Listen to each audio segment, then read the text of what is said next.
I mean, there's got to be one. I swear to God, like I've seen like ab sort of like things you lay on that do your abs. That's like kind of a similar thing at like conventional gyms. I have a herniated disc at L5-S1. I got epidermal injections to alleviate compression pain along the nerve channel. Yeah, I mean, that's essentially what I was starting to develop there, at least like became symptomatic.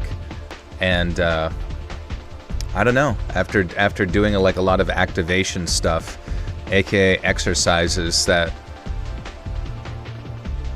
if you can imagine, like one was like sit-ups, you know, on that GHD machine, or reverse sit-ups, like using your glutes and hamstrings to activate.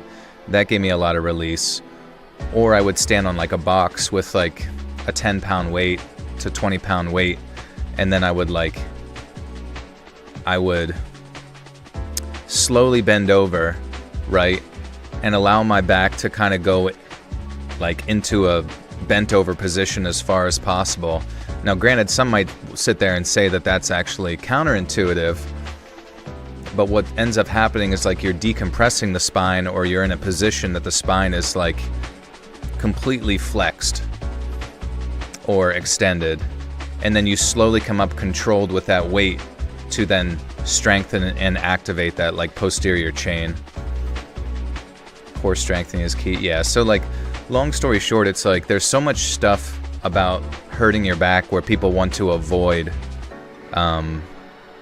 avoid the muscle that they've hurt, or sometimes they think tightness means like the need to stretch, but sometimes tightness just mean that you need to like work into it, you need to activate it, you need to, it's letting you know that that's a part of your body that's weak for a reason, and that you actually need to focus on not just stretching it but strengthening it, very much so. Sorry, sound like a broken record now, but you get the idea. Sounds silly, but is core strengthening fun? It's not, dude. It's like my least favorite thing, and I think that's why I was in a compromised position, because it's like you sit there and you do like all your compound lifts and you think to yourself like, oh, I'm good to go, you know what I mean? Because I'm strengthening my core indirectly. But until you put yourself in those positions in which you're actually challenging your core, activating your core, and genuinely very much focusing it,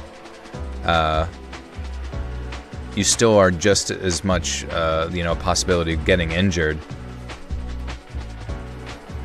So, I don't know. I definitely learned a lot in the past week for sure, but I'm really happy that I feel better. Do I take turmeric? I have like some supplement that's got turmeric in it. Simone Archibald, welcome back for 7 months. G'day, Joel and Buttersocks. Hope y'all are doing well. Sunday night for most of you, halfway through a shitty Monday for me. I need this welcome distraction. You're welcome. Good to see you. Hopefully we can have a good time tonight. I yelled at Justin to get in here this time. Let's hope he saw my message. Alright, let's hope. You take curry that's got turmeric? Nice, dude. Every part of your body is weak sauce right now. It's okay. I mean, you just gotta go challenge it, get some good rest, get some good protein, all that good stuff, Hopefully I'm not far behind. Oh yeah, no worries. We're gonna be kicking off some stories here, but for stories tonight we got dark family secrets. It's an interesting concept. Also, I think I'm going to pin the new channel, just so there's a repetitious promotion for it. Saturn Soul. But yeah, we're almost at 10,000. Well, not almost, but we're getting towards 10,000 subscribers already, so I'm excited about that. Hey, where are we on? Let's check it out. Next video comes out, I think, next Tuesday? But I'm glad that the channel is actually showing up now when you type it in. So we're at like 6.3k subscribers, so that's a start, You're 50 years, it's getting tougher to do better. I agree, man. I don't know. I got like a taste of it here. I'm like, oh my god. Just weird to think like before every workout now from forever on. I'm gonna have to like do all that activation type stuff. Alright, friends.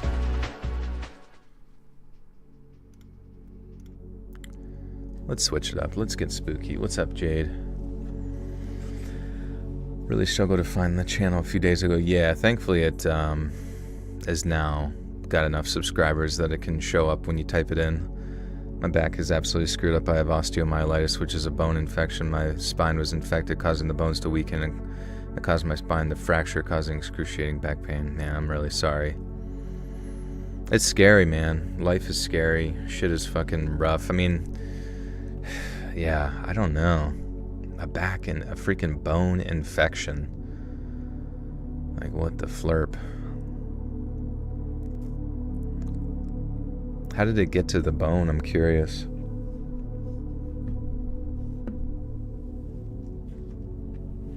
Officially ghosted, now you're eating candy. Nice, dude. It's the only way to cope. First time here, so the story's real, fictional. These are real as a Beale.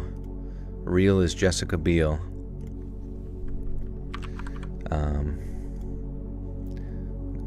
I'm gonna get those stories up here, and we're gonna kick it off. But yeah, if you're new to a stream, this one, we are just recording stories. They then end up on Patreon / the new YouTube videos, and yeah, all that good stuff. This is where it happens. I had some osteo something too that led to bone cancer and had to get a part of my pelvis removed. Luckily, it was just localized, so I didn't have to have chemo or anything. Damn, dude. Jesus. Yeah, life is weird, man. It just like comes and goes so quickly.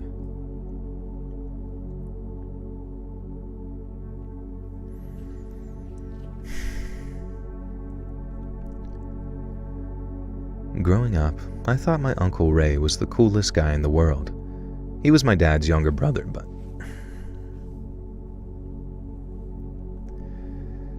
He was my dad's younger brother by 4 years, and while Dad was a straight-laced detective with the Santa Monica Police Department, Uncle Ray ran a surf shack down on the beach. He wasn't a loser, not by any stretch, and that surf shack...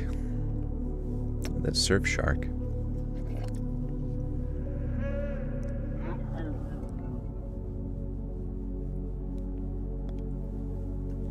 David with the 5. You should say at the end of the video, Monday, these stories are real as Jessica Biel. I could do that. Remind me if you're still around, or maybe somebody can remind me at the end. That'll be the outro. I sound depressed. Why? Sorry, somebody else was talking about some negative stuff, so that's probably the tone that you heard.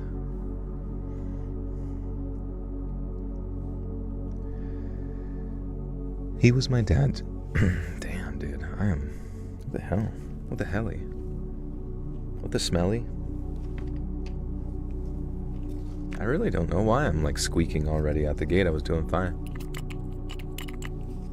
I don't even have any throat spritz. Is this it? Yeah, this one kind of sucks though. What am I wearing? Just like a big old Batman cape.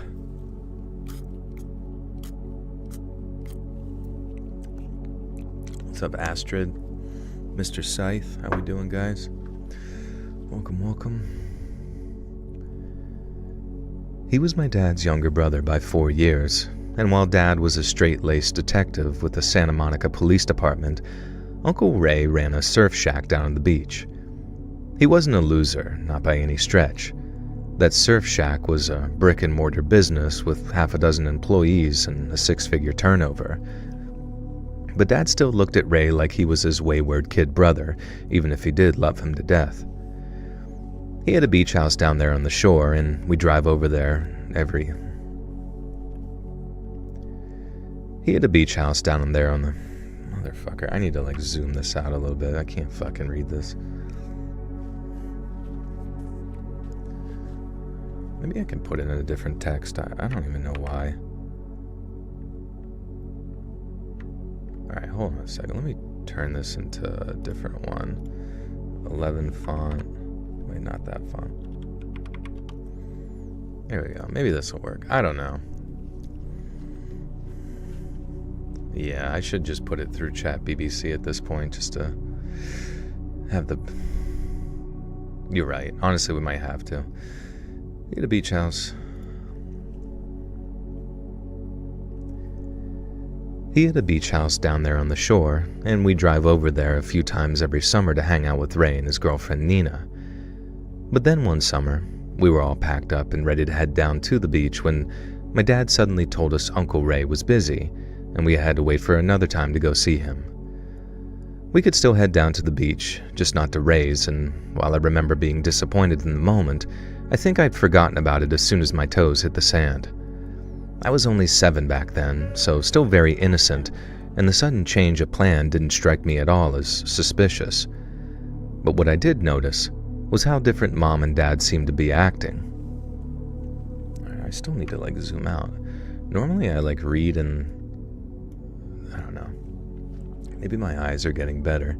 Queef Sweat with the 2 yappity-doo-dah. Thank you. What's up, Sag?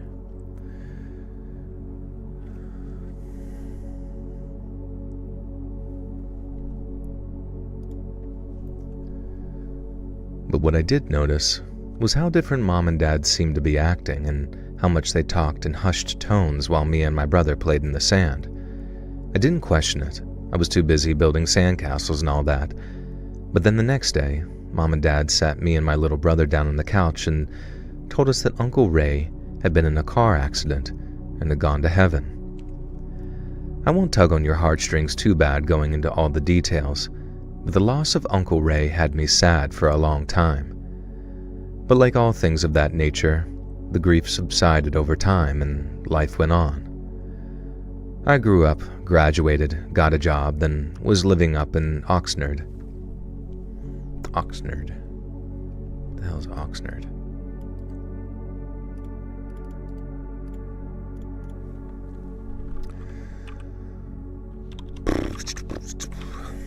What's my favorite donut? Oh, dude, yeah. Any stuffed donut with the peanut butter filling is so fucking good, bro. Oxnard. An ox that's a nerd. Oxnards.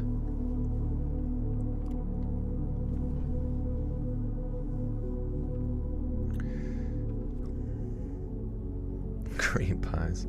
Yeah, they're good, honestly. I love some of the grocery stores have really good cookies with the buttercream inside of them. That shit is addictive and will make you fat quick. Yeah, Oxnard in California. Thank you, Tracy. Sorry, I just hadn't heard of that place before. Peanut butter filled donut. Yeah, they kind of make a cream, peanut butter cream I've had at the one grocery store, and so good. Cardboard sugar cookies at the grocery store. Cardboard sugar cookies. I'm trying to remember what those are. I saw a Mickey Mouse at the store today and reminded me. That's funny. Was it just a shitty Russian Mickey Mouse? What's up, of course? How we doing? I grew up, graduated, got a job, then was living up in Oxnard with a girl that I'd been dating for a few years when we drove back down to Santa Monica to visit my parents. We hit the road, had dinner with my parents, and then we were on our way back up to Oxnard when my girlfriend got very quiet and mopey. I asked if she was okay, and she said yeah. She just got a little weirded out sometimes whenever she was near that part of the PCH. And I asked why, and this is what she told me. 20 years before, her mom's old high school friend went to a stay... What the hell's the PCH?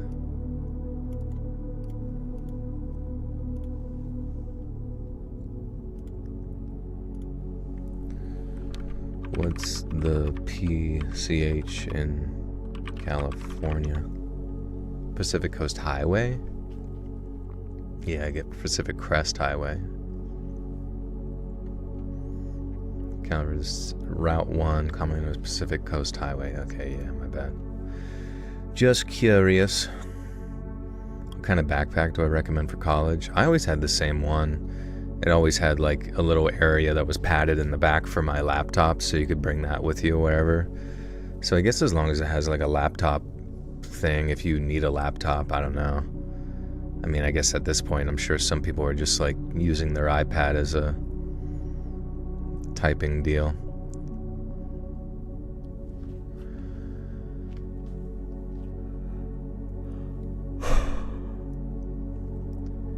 I asked if she was okay, and she said yeah. She just got a little weirded out sometimes whenever she was near that part of the PCH. And I asked why, and this is what she told me. 20 years before, her mom's old high school friend went to stay in a log cabin with her boyfriend of many years. She told my girlfriend's mom all about it, where it was, how long she was going for, and when she was expected to return. So when that date comes and goes and there was no sign of her friend, my girlfriend's mom starts to get worried, and she wasn't the only one either. The girl's parents called the cops, told them where their daughter had been and who with, and then asked them to go looking for her. A few days later, they got the bad news. A car belonging to their daughter's boyfriend had been found, having been deliberately driven off the road. He was inside, dead from a broken neck, while she was in the trunk, cut up and wrapped in plastic. The cops never figured out how or why the girl had been killed, or why her boyfriend had driven his car off the road. But his prints were all over the plastic wrap, so the conclusion seemed obvious. My girlfriend said her mom took the news really hard. She met the guy a bunch of times, and he seemed like a really sweet dude. She used to get emotional.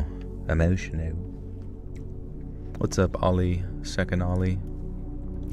Ollie 2. Haven't done an audiobook yet. I have not, no. Which one should I do?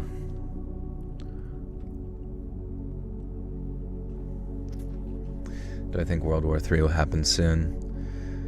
I don't know, man. My opinions aren't really that good. I mean, I think objectively speaking, it seems like all of our world wars are sort of being fought through proxy, right? All of our various proxy states. And we just kind of like are separate from it, and then try to like mitigate all of the maybe escalations of those conflicts. Yeah, and I do pray for peace. I really do. I would love that. But I don't know. I guess at the end of the day, I'm just like another insignificant sort of nothing in the sea of lives that politicians feel comfortable sacrificing to the devil we call war.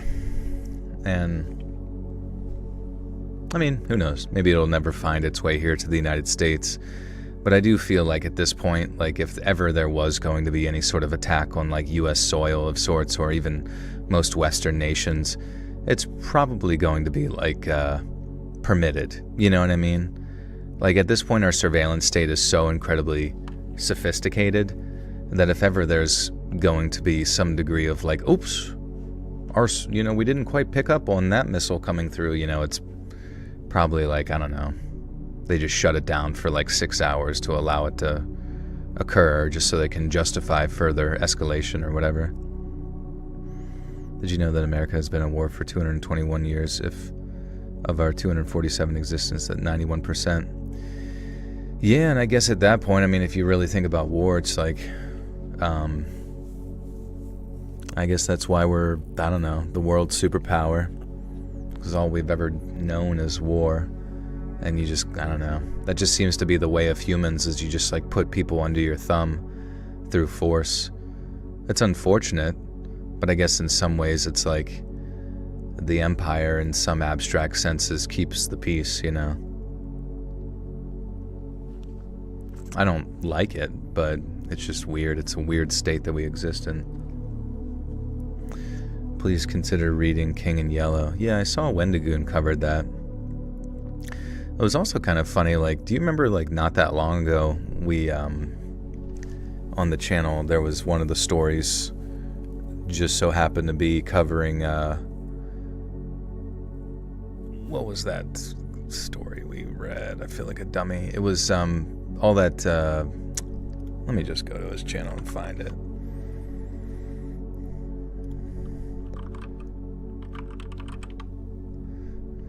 Yeah, the church rock incident. So it was like over a week ago, or I guess 2 weeks ago, we like covered the church rock incident in one of the stories, and I just thought it was interesting that like, you know, it was like 6 days later than Wendigoon covers it on his channel. So I was like, that's kind of cool. I don't know, I feel like we were kind of like psychically linked up there. Maybe one of his writers or something saw it on my channel and was like, oh, that's a cool topic, maybe we can cover it over here. I mean, it's whatever, it's just interesting. I'm sure there's a lot of like cross-pollination between our subgenres. Cool if you narrated your favorite Goosebumps book, that'd be awesome. That'd be interesting, yeah. One of the like choose your own adventure ones. Do a lot of crossbreeding, yeah.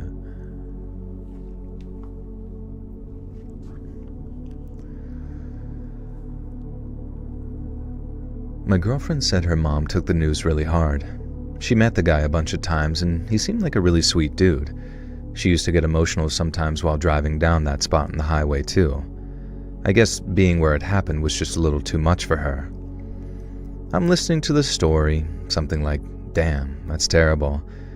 And then my girlfriend said the girl's name, sort of something like, poor Nina, hell of a way to go. And I think that I must have driven for maybe a minute or two before I respond, wait a second, did you just say Nina? When my girlfriend confirmed, two thoughts flashed through my head. The first was the memory of Uncle Ray having a girlfriend named Nina, and the second was remembering how he died in a car accident. But no one had ever said anything about it being on purpose. I asked my girlfriend if she remembered the name of the boyfriend, the one that had driven off the road, and I remember how when I did, this sort of panicked feeling started rising up in my chest. The only thing that kept it in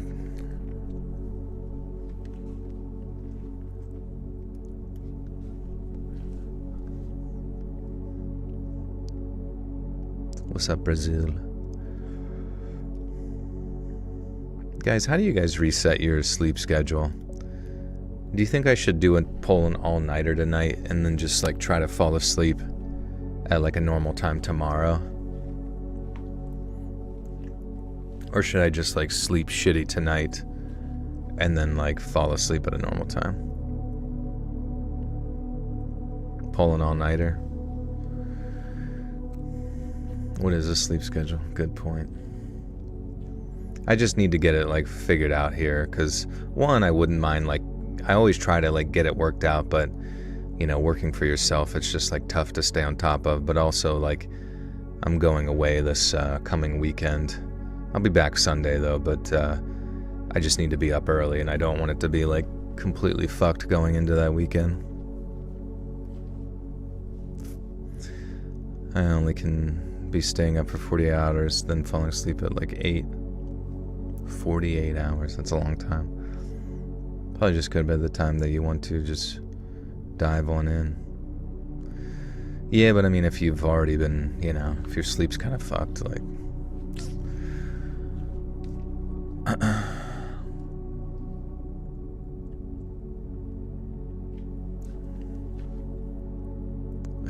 just going down to North Carolina to visit some friends and do some fun stuff around there.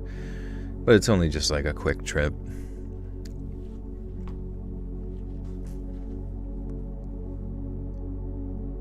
Grounding sheet is sleep real well after a week.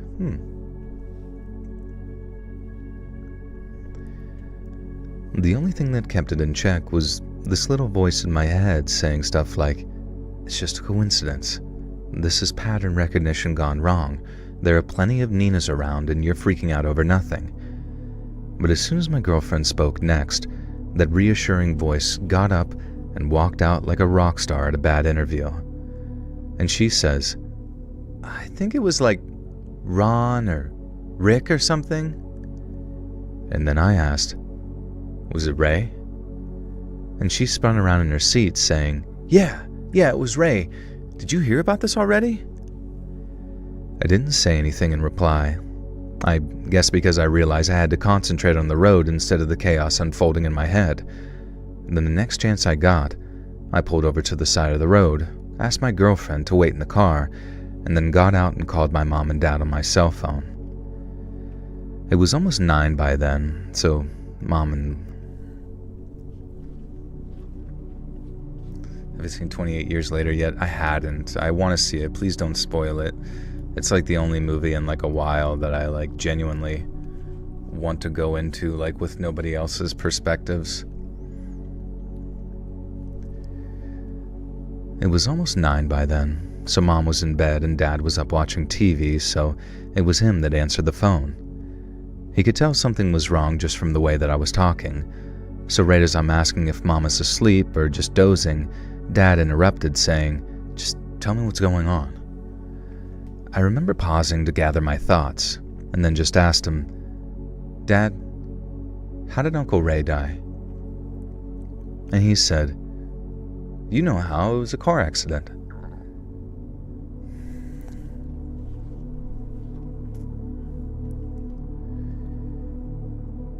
And he told me, "You know how, it was a car accident." But then I asked him if it was really just an accident, or if something else had happened.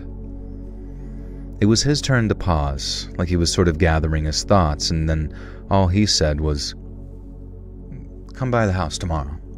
I'll explain everything." And I felt weirdly numb getting back into the car, and although my girlfriend basically demanded to know what was going on, I couldn't find the words to tell her until we were back home and safely off the road. I had this irrational fear that unless I kept myself together on the road, I'd end up dying in a car accident too, like some inescapable loop from some overcomplicated horror movie. But obviously that didn't happen. We got home safely, I grabbed a beer out of the fridge, and then me and my girlfriend had some teary heart-to-heart wherein I explained everything.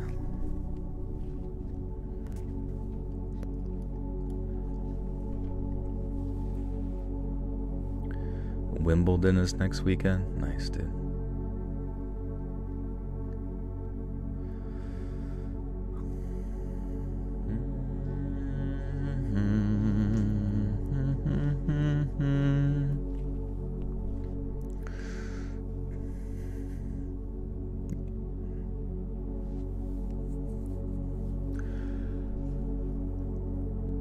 Someone commented on the last stream, it was such a weird series of like comments, but it was just like, "You're the most awesomest person I know and I hate it," with like a sad face. I'm just like, what?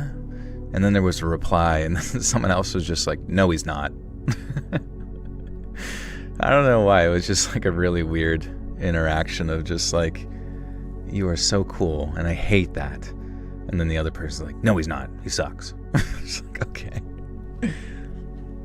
Yeah, maybe, I don't know. I just wasn't sure like what it was like even implying, but then also I wasn't really I couldn't really understand why it like upset the other person either, and if it's like if they thought I was not nicer or something, like why are they there, you know, just to say he's not nice, he's stinky. I actually sit here and wait at all the streams to say he sucks. I love you so much, I hate you. Yeah, get that on a t-shirt.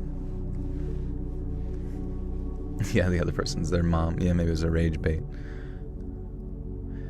You get more people trolling now with your Ballin Studio. No, see, the thing is that we haven't like properly worked out the side of the Ballin thing where like there's been like cross promo, if that makes sense. Like we're still working that out, which is fine. No big deal. But obviously we had to get the project underway. So like for people to really even know who I am or where I'm coming from, there's no real context if they were to just like listen to the podcast. So there will be eventually here at some point, you'll probably hear on Mr. Ballin's videos like, "Joel over at Let's Read, thanks for," you know, something like that, just to like guarantee some cross promotion. And then in that case, maybe there will be some trolls, but which, you know, as long as the channel grows, I gladly welcome trolls. I don't really care. I love you so much it hurts my body.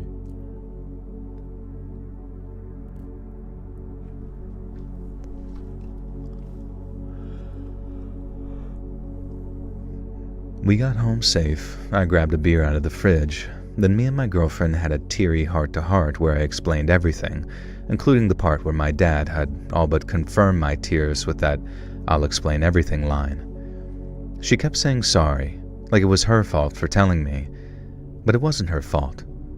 It was Ray's. I could barely sleep that night, and when I did manage to drift off, I had this ultra-vivid nightmare where my dad took me into the garage and showed me Ray's body. I woke up before he opened the coffin, but it was enough to have me splashing my face in the bathroom sink while I waited for the shakes to subside. And a few hours later, I was back on that highway driving... Highway.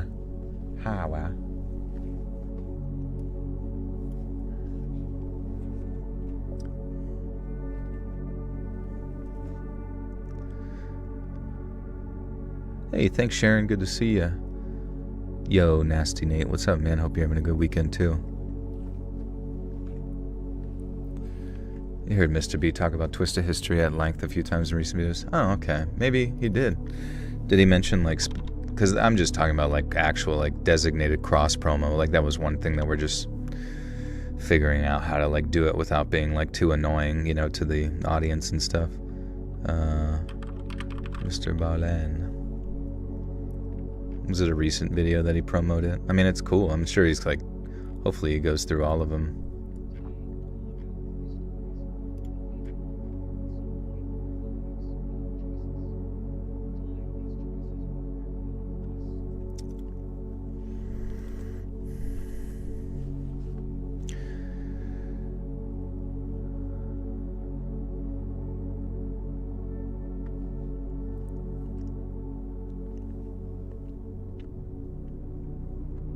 He has a few times now. Oh, okay. Do you know what video it is? And, like, how does he go about it? Is it, like, does he just, like, say that does he promote the podcast, or does he specifically, this is Joel. He's got Let's Read. Because, I mean, obviously he wouldn't have to do that yet until we, like, you know, figured that whole spiel out. Okay, just the podcast. No, it's no worries. I mean, because obviously that's, like, that's the big one. Obviously the big product is, like, the podcast itself, which is the biggest thing to promote just to get people to it, and I think that's important for sure. Lynn, thank you for the gifter to Terry Para. Welcome, welcome.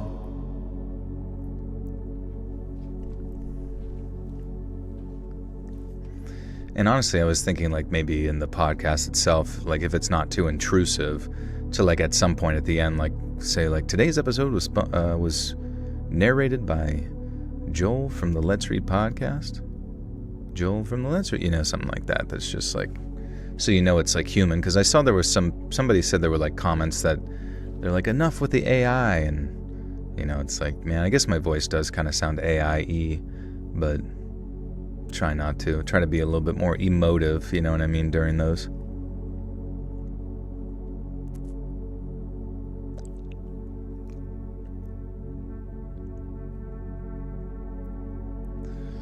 No AI sound to it. Well, that's good. We are getting better at sounding less robotic.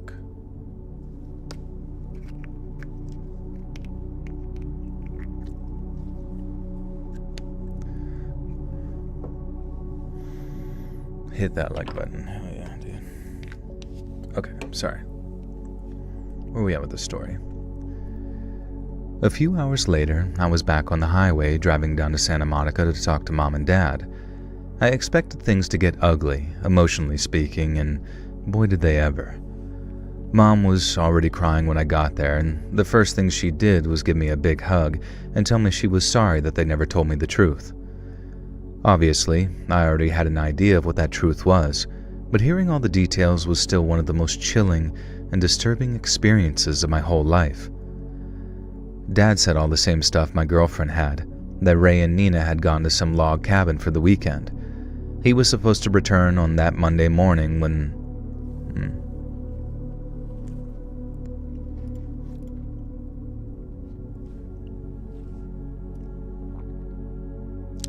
Boing, boing.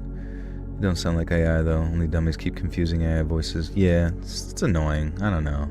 It's just like, it's the same thing when people are like, these AI stories. It's just like, as soon as AI came onto the scene, it's like, I guess that just is a testament to how good AI is, where like some people can't even like tell the difference, you know what I mean?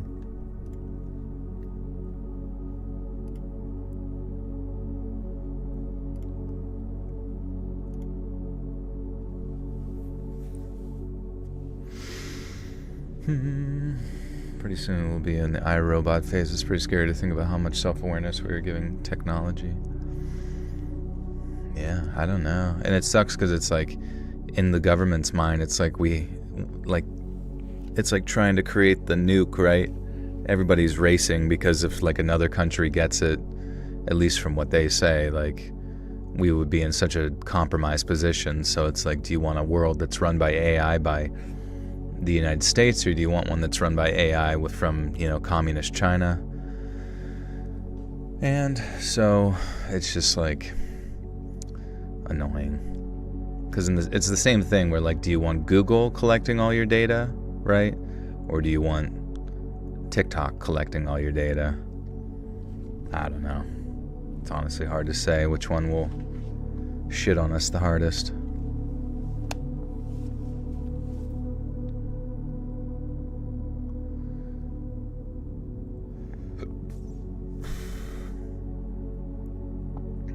New Jurassic Park coming out. Yeah, I thought that new Jurassic Park was supposed to be rated R, and now I see it's rated PG-13, and I was a little bit disappointed. I actually thought that the movie was supposed to be like kind of like violent and I don't know, like horror movie-esque, Can you get neither collecting your data? Yeah, you would just have to like stop using technology in general. Otherwise, every time you search anything or whatever, like somebody's got it.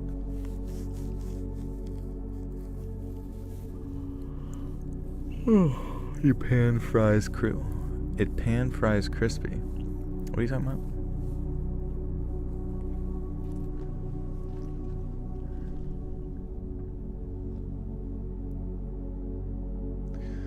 Okay, Dad. He was supposed to return on Monday morning, but then Monday afternoon,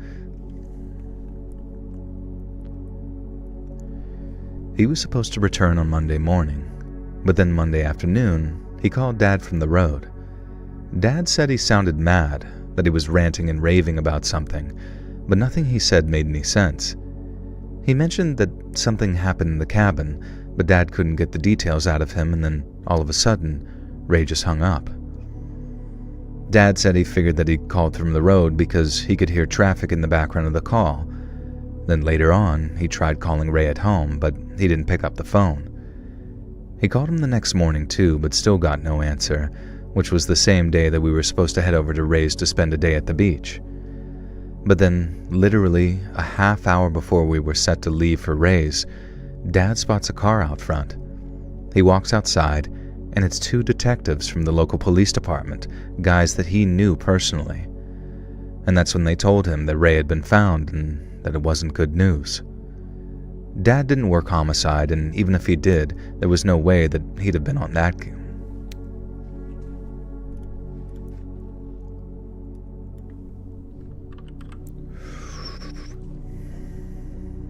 Hey, Walt, thank you, dude. Hope you're appreciating it.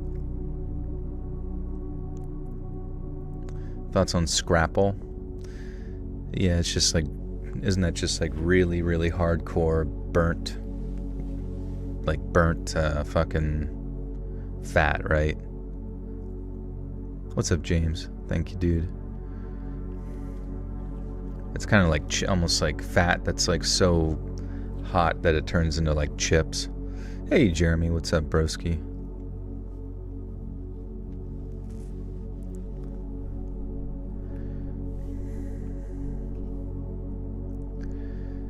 Dad didn't work homicide, and even if he did, there was no way that he'd have been. Dad didn't work homicide, and even if he did, there'd be no way that he'd been on that case. I can't read this. There's no way he'd have been on it. Marianka, thank you, dude. Dad didn't work homicide, and even if he did, there's no way he'd have been on that case. But he still got all the info from his fellow detectives, and it was all those extra details that changed the whole thing from something they might talk about.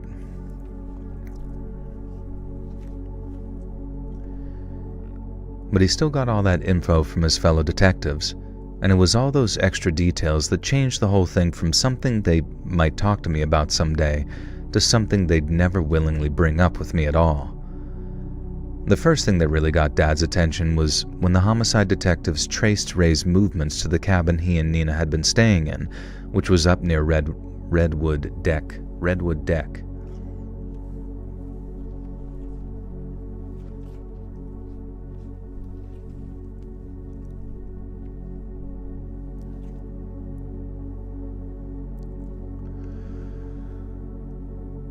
Snagglepuss. I can't stop talking like this guy. It heavens to Murgatroyd.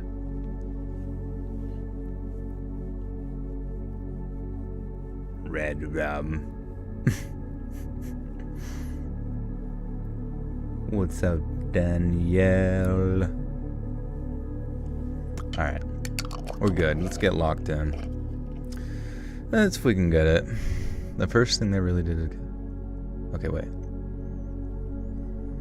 But he still got a... Man, I don't know. Sometimes I just like go out the gate and I trip. But he still got all the info from his fellow detectives. And it was all those extra details that changed the whole thing from something they might talk to me about someday to something they'd never willingly bring up with me at all. The first thing that really got Dad's attention was when the homicide detectives traced Ray's movements to the cabin he and Nina had been staying in, which was up near Redwood Deck, part of a collection of 5 of those rental fees made their... Oh my god, man. Which was up near Redwood Deck, part of a collection of 5 whose rental fees made their owners a lot of... Part of a collection of 5 whose rental... I don't know.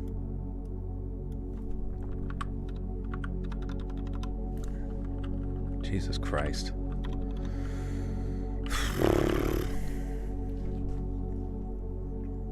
What rhymes with Fragglepuss? The first thing that really got Dad's attention was when the homicide detectives traced Ray's movements to the cabin he and Nina had been staying in, which was up near Redwood Dock, part of a collection of 5 whose rental costs made their owners a lot of money. Is that even fucking necessary? Like, what?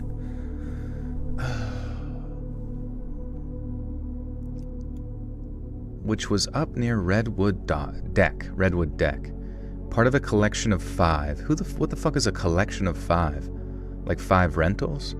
Part of a collection of 5 whose rental costs made their...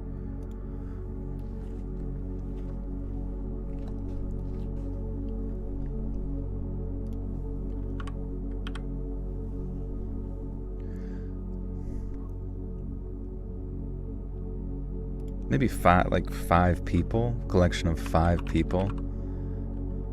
I don't know. I have no fucking clue. Maybe 5 cabins. I have no fucking clue. The first thing that really got Dad's attention was when the homicide detectives traced Ray's movements to the cabin he and Nina had been staying in, which was up near Redwood Deck, part of a collection of 5 whose rental costs made their owners a lot of money. The cabins were in a nice sleepy patch of redwoods up near the falls, but they were never quiet.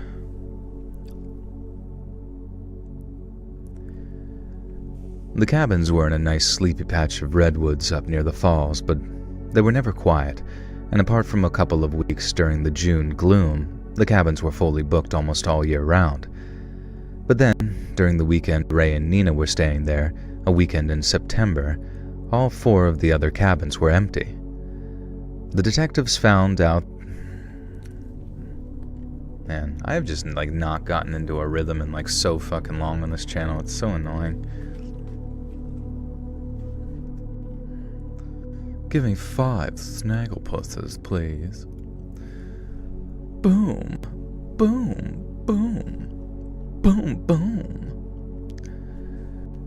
The detectives found out when they tried to find witnesses staying in other cabins, people who could testify to Ray's behavior or state of mind around the time of Nina's.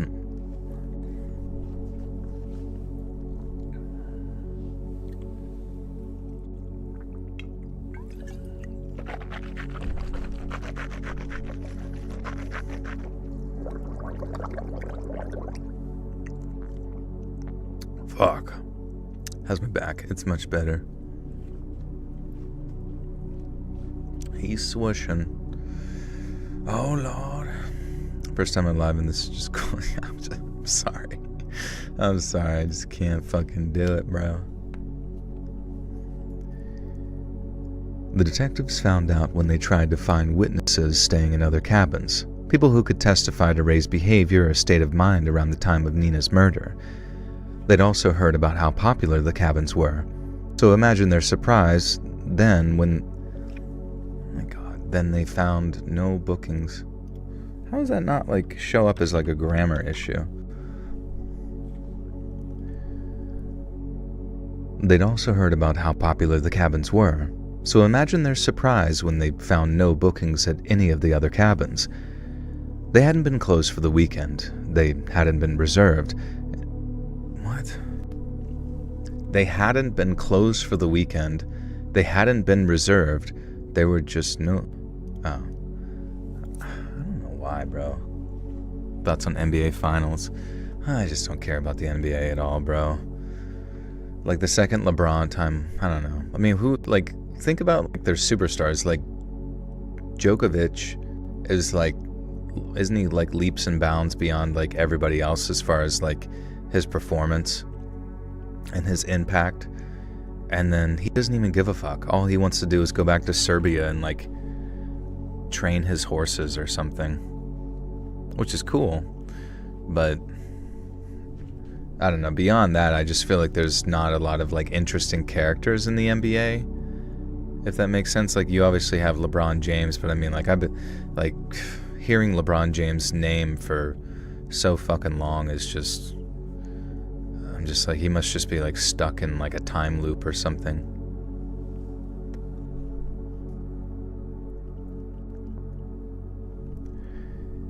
They hadn't been closed for the weekend. They hadn't been reserved. Damn, dude. They hadn't been closed for the weekend. They hadn't been reserved. There was just no bookings. None except Nina and Uncle Ray. This led to homicide detectives questioning the owners of the cabins extensively, but there was no indication they were involved. The next things that didn't add up for the homicide detectives was how, on the day Ray and Nina were due to drive back to Santa Barbara, where they were living at the time and just up the highway from Santa Monica, they'd stopped at a gas station just hours before Ray called my dad ranting and raving. Only, the clerk remembered them acting perfectly normal. Ray pumped some gas, Nina bought a soda, and then they left together like nothing whatsoever was wrong. But then somehow, in some place over the next 20 miles or so, Ray pulls over, chops Nina into little bits, and then wraps her in plastic before throwing her in the trunk of his car. The detectives couldn't work out if Ray murdered Nina before or after that creepy phone call he made to my dad, but they know that not long after the call was made, he went and drove himself off the road after unfastening his seatbelt. Or at least, that's what appeared to have happened according to the scene. I need to read that again. Like, whenever, like, a sentence is, like, 9 sentences in one, it's so fucking hard to, like, know where they're going with it. Because you know it's just, like, a stream of thought that someone's writing down. But it's just, it's hard to, like, follow their stream of thought sometimes, like, correctly. Djokovic is a professional stroker, man. What's a stroker, man? Like, he's stroking his shit. He got lotion on his dick.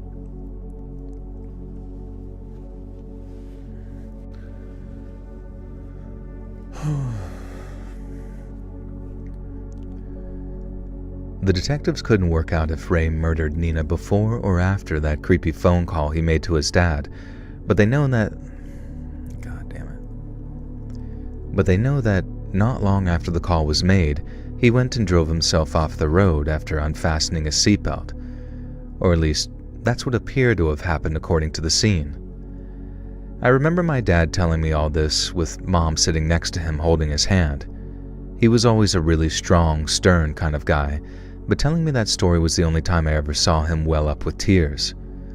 It wasn't just the sadness of it all either. It was the frustration of not knowing why, of having all those unanswered questions about the cabins, Ray's state of mind, and what he'd said during that phone call. Because the phone call he made during the day of the murder was something that scared the crap out of my dad. Obviously, once they learned about the call, the detectives wanted to know what Ray had said to my dad, but all he had to tell them was nothing. They asked him to clarify, and my dad told them pretty much what he told me. It was just words. Dad said that not a single thing that he'd said made any sense, that it was all just random words. He said he concentrated as best he could, trying to work out what he was saying, but then he got this weird sinking feeling when he realized Ray had just gone nuts. He kept telling Ray to calm down, that he'd call him at home in a couple of hours to see if he was okay, but he never picked up, and that was the start of everything. I remember how... Bro, I thought you mentioned Djokovic from tennis, not Jokic. Yeah, I don't know. I forget his name, Joker or whatever. I mean, he seems funny and he seems obviously very good. Like, it's just but it's not like flashy. Like LeBron, you know, everybody wanted to be LeBron because he hits every three and he, you know, he's, you know, can do a 360 windmill dunk, and it's the actual Joker. It's the Jaker. The Jaker offer. The stroker.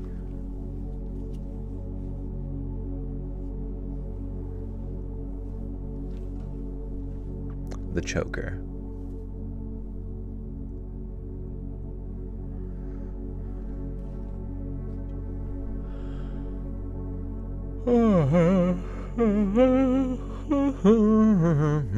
The midnight toker, yeah. He's a stroker. He's a joker. Hello from South Africa. Hello.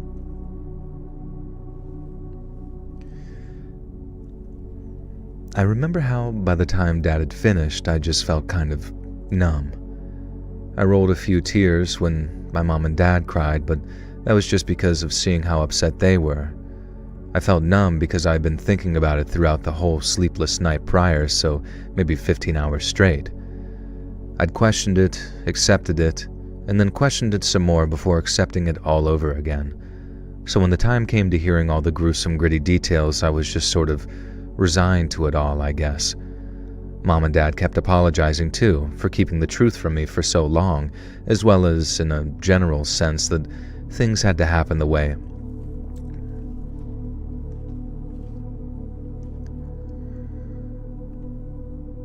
Mom and Dad kept apologizing too for keeping the truth from me for so long, as well as in Jesus fuck. There's a popular meme that Joker responds to flawless defense by launching the ball with two hands from anywhere. Yeah, I've seen that. It's just kind of like throws his hands back and tosses it. He's like, I make ball go in hoop. Yeah, you see no problem with that. But can you make it a little bit more exciting, Joker? Like, with confetti? No. I don't know what you mean. Mom and Dad kept apologizing too for keeping the truth from me for so long, as well as in a more general sense that things had to happen the way. Boombaklot. He get mad at me and he say boombaklot. I do not know what he mean. Mick Mouse. I must return to Serbia to see Mick Mouse and family. He wins the national championship. I'm going to Disneyland. To Disneytown. I'm taking the family to Disneytown. To see Mick Mouse. I'm taking my family to Disney Village. To stroke them. Disney Hut.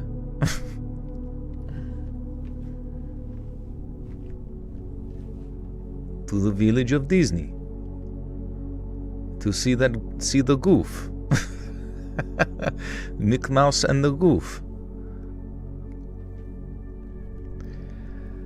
Mom and Dad kept apologizing too, for keeping the truth from me for so long, as well as, in a more general sense, that things had to happen that way in the first place. I reassured them in every sense possible, saying I understood why they did what they did, because how the hell could you ever expect a younger person to process something like that? But that didn't seem to do much for them. I guess it was all that emotional spilling out after years and years of pretending everything was okay, and not being able to talk about it openly.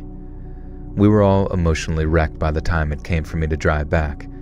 Then, when I got home, I told my girlfriend how it had been my uncle who'd most likely murdered her mom's high school friend. And as you can imagine, that made for quite the talk, and we talked about it a lot. I guess that's the thing when you kill someone with hatchet. Have you seen the Kermit puppet that pops up on Omegle? I don't think so. Is it a meme?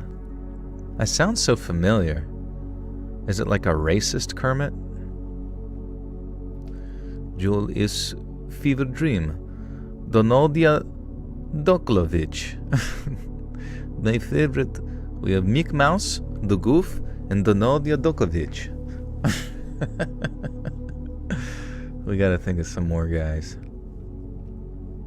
I study at Iowa State, so it was really depressing when Halliburton ISU alumni tore his Achilles tonight, but your Joker impressions make the pain go away. That's good.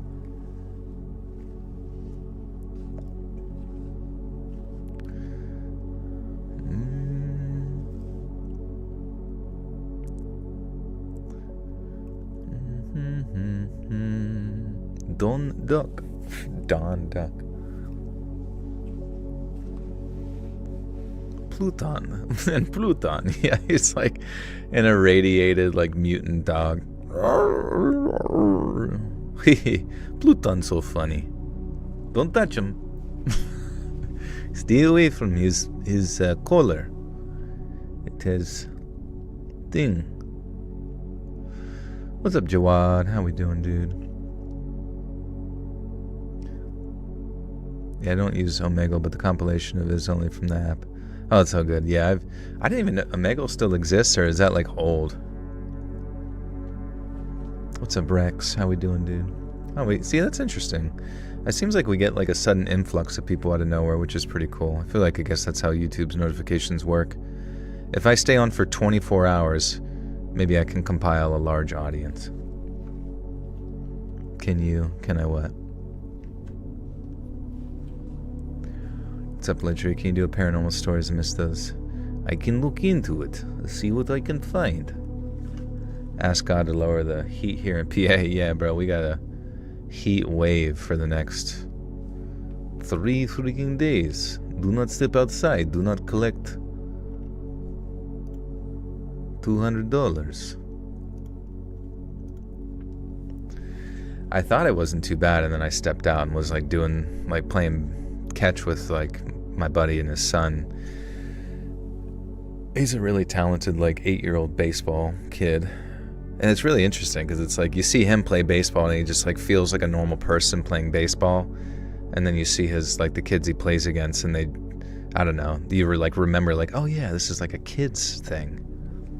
What's up, Gabriella? Epcot Kremlin is World of Tomorrow. Everyone have same amount of bread, correct? Okay, good. You survive one more day. He's 8. How old is his son? His son is also 8. They had each other.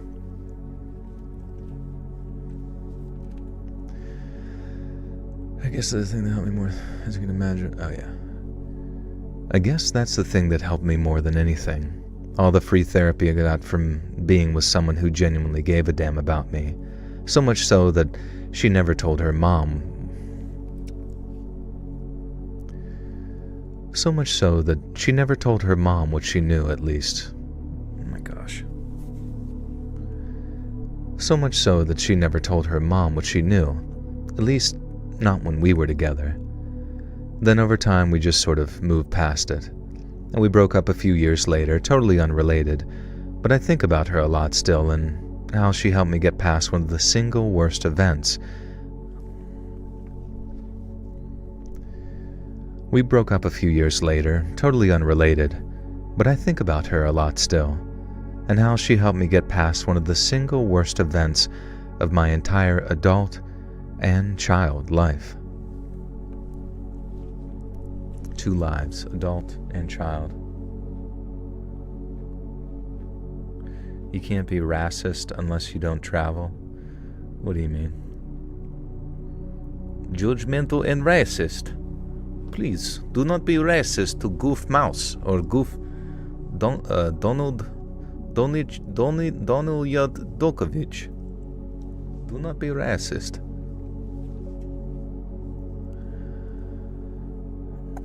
Joel, Dom, Darla, Babes. Hey, y'all. Oh, what's up, Conspiracy Queen? How we doing? Good, too. See yo. Got any conspiracies for us today? Well, I keep seeing the one meme going around where it's like, don't touch your receipt because it lowers your testosterone. Do you guys know that? How did that get me a rank 1 of all things? Yeah, I don't know. You have the victory royale. So Pittsburgh and Philadelphia are both in Pennsylvania. This is true. This is true about here. Don't go to either. Very dangerous. Scary. Alright, so that was story 1. Hormones disruptor. I just don't know how, like, touching one fucking slice of bread or a slice of paper is going to fucking disrupt your hormonals.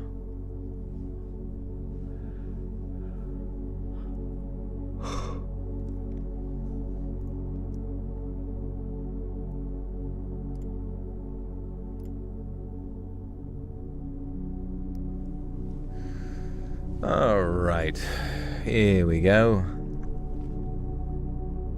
It's not the paper, it's the ink. What does the ink do? I need details. Everything made of chemicals, everything. Me touching my mouse, me being near my microphone, me playing on my keyboard. Everything makes us lesser. Guys, if only we never touched that receipt, we would live to be 250,000 years old. Eternal beings that never get sick or ill. Yeah, Pittsburgh's not too bad. I mean, Philly's alright too. Just like every other city, you just have to know where to not go. Great, right? That's where I want to grow up. I want to grow up in the place where people say not to go. I'd be so proud of that. So in theory, if the paper used to print receipts was treated with estrogen gel or something, it could theoretically do that. Estrogen gel? What?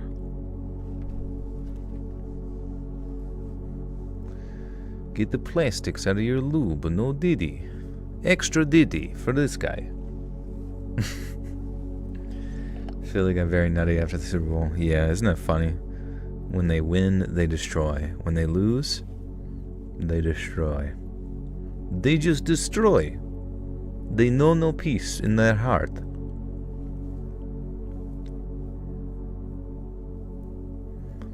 Uncle Scrooge was a counter-revolutionary. His capitalist money bin was seized, and he was sent to re-education camp.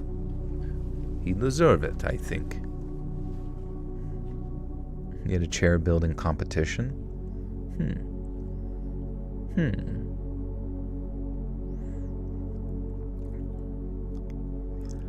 For any of you parents out there pertaining to your birthday parties, do you host them at play centers or host parties at home? I feel like it'd be easier to host it somewhere else, but I guess maybe cheaper to do it at home if you're just like got like a pool or some shit or just like something. It just comes down to like, what are you gonna do whenever you have it at your house?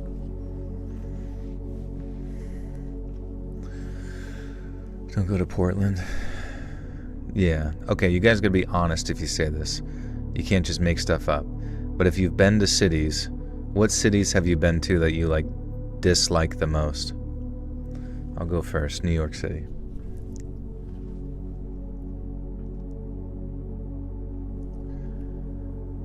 I grew up in Greater Manchester in a single-parent family.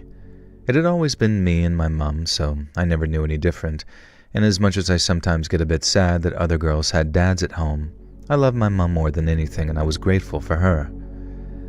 As I got older, Mum would tell me things about my dad, what he was like, what he enjoyed, and eventually, how he died. I was still very young when she told me, young enough for her to have to really explain what she meant, saying, Daddy and his friends were in a sailboat on the sea, and a big wave came and knocked them off the boat. Then Daddy and his friends went underwater, and that's when the angels came down and took them to heaven, because it's nicer in heaven than it is on the bottom of the sea. And it might sound a bit grim, but years later when I was watching SpongeBob, I used to think, the sea doesn't look all that bad actually. Heaven must be brilliant. The kids just say and think the funniest things, don't they? No, heavy sarcasm is implied there. And so yeah, that's how I grew up basically. Mum told me early enough for me to just get used to it, I suppose, so it didn't ever fill me with the angst or become the source of too much sadness for me. But then came the day when Mum told me the truth, and I'll be honest, that did change everything. As I've already touched on, Mum used to sometimes tell me about Dad, but only good things, and only ever...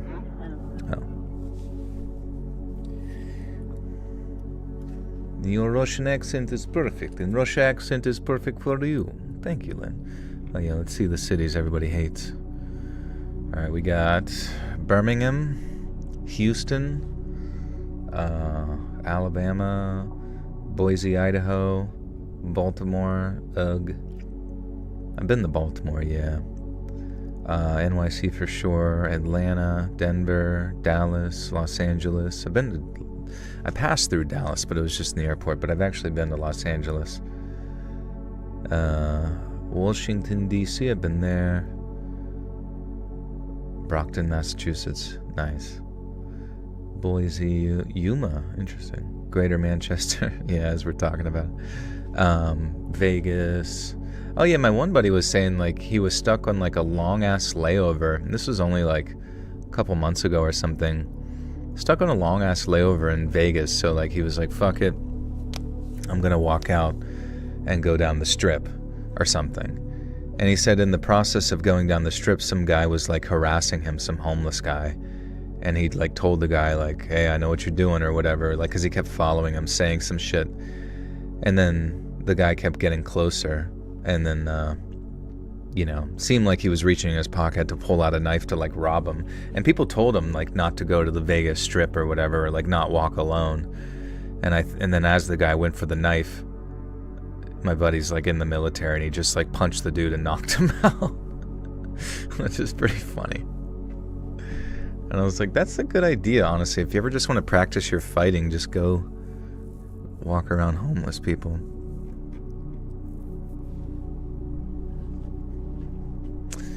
I never get notifications more. It's shitty. Yeah, that sucks, man. I don't know. YouTube doesn't really seem to notify anybody about live streams anymore, and I don't know if it's like too much or some shit. I have no clue, honestly. Seems like they don't notify anybody about anything. They just want people to watch like AI Mr. Beast content. I genuinely am very sort of terrified for the future of YouTube and just like the saturation of like AI, especially as it gets like better. And maybe it will never really get like that good, but yeah, it might be shadow banned. I mean, who knows? I have talked a lot about like some stupid shit before, but at the same time, like, dude, how are you not going to talk about stupid shit? It's the world. It's Earth. Like, you got to talk about the stupid stuff that upsets people once in a while, just for the sake of it's interesting. And it would be so lame if like just doing that a few times like triggers something within an algorithm. Oh, I'm not shadow banned. Okay, perfect. Thank you. I'm being told that actually this was incorrect.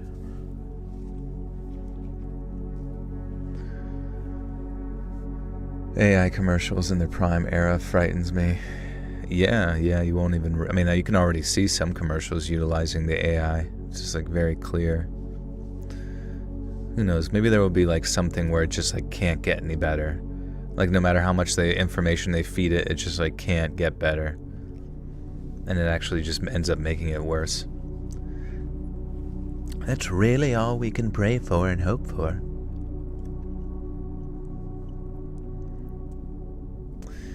Elon says 2026 AI will take over. What's his, does he have any reasoning for that, or? That's the singularity. Well, what if the singularity was like, I don't know. Remember whenever like AI would just be like weird dreams where it was just kind of like go like mesh into one thing? What if that was like the peak of AI and it just never got any better?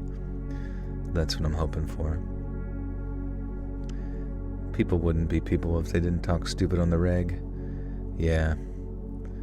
But people are unpredictable. AI, not so much. Well, if Elon says something will happen, right? We must trust our... I mean, honestly, we know he's AI, right? He's a robot, right? I mean, how do you name your kid Elon?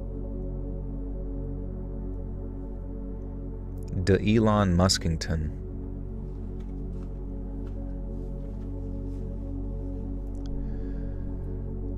As I've already touched on, Mom used to sometimes tell me about Dad, but only good things. Only ever the good things. He loved football, he loved a good Indian takeaway, and he'd worked for a building firm ever since he'd left school at 16. He sounded like a nice guy. He always looked after Mom, and he definitely never did anything like hit her or cheat on her. But when she was pregnant with me, he went on a lad's holiday to Spain to enjoy the last of his freedom before I was born, and took a faithful boating trip. He went a little too far out to sea, the weather took a turn, and that was that. Only that wasn't that, because Mum only ever told me half the story. I was 23 when she asked me the question that kicked it all off, and I think I knew from the moment she asked me that something bad was Oif. Oif. I'm hungry, bro. Even with the limits of current technology, you could, with enough effort, convert a star into a computer, call it a Martyoshka brain, or what's it called?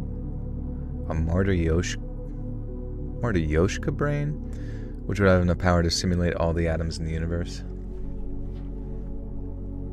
Even with current technology. Well, how the hell would you even, like, get close enough to convert a sun into a computer? Like, what does that even look like? Brooklyn, welcome back for 49 months. Thank you. Her sisters brought her treats when she came home and told her jokes to make her lol. I lost my old account sadly, but I used to slay the ninja difficulty on... What is it? What's up, Ashley? Maryoshka is the Russian nesting dolls. Oh, okay. Imagine getting told your kid is a teacher, then end up a tech billionaire. Right, yeah. That's why it's, like, very odd. I don't know, his history in general is just, like, very odd. Babylon Rose, welcome back for 27 months. No sleep till Brooklyn, let's go. Wart. I'm in my diamond dot phase again, so I've been listening to your videos every night. Thanks for always posting great content. How does your week look like right now? It's streamings on Sundays and Wednesdays, and the day after I'll usually like edit. Maybe I'll stay up tonight and edit, I don't know. But then I also do like stuff with Mr. Ballin's the Twist of History podcast, and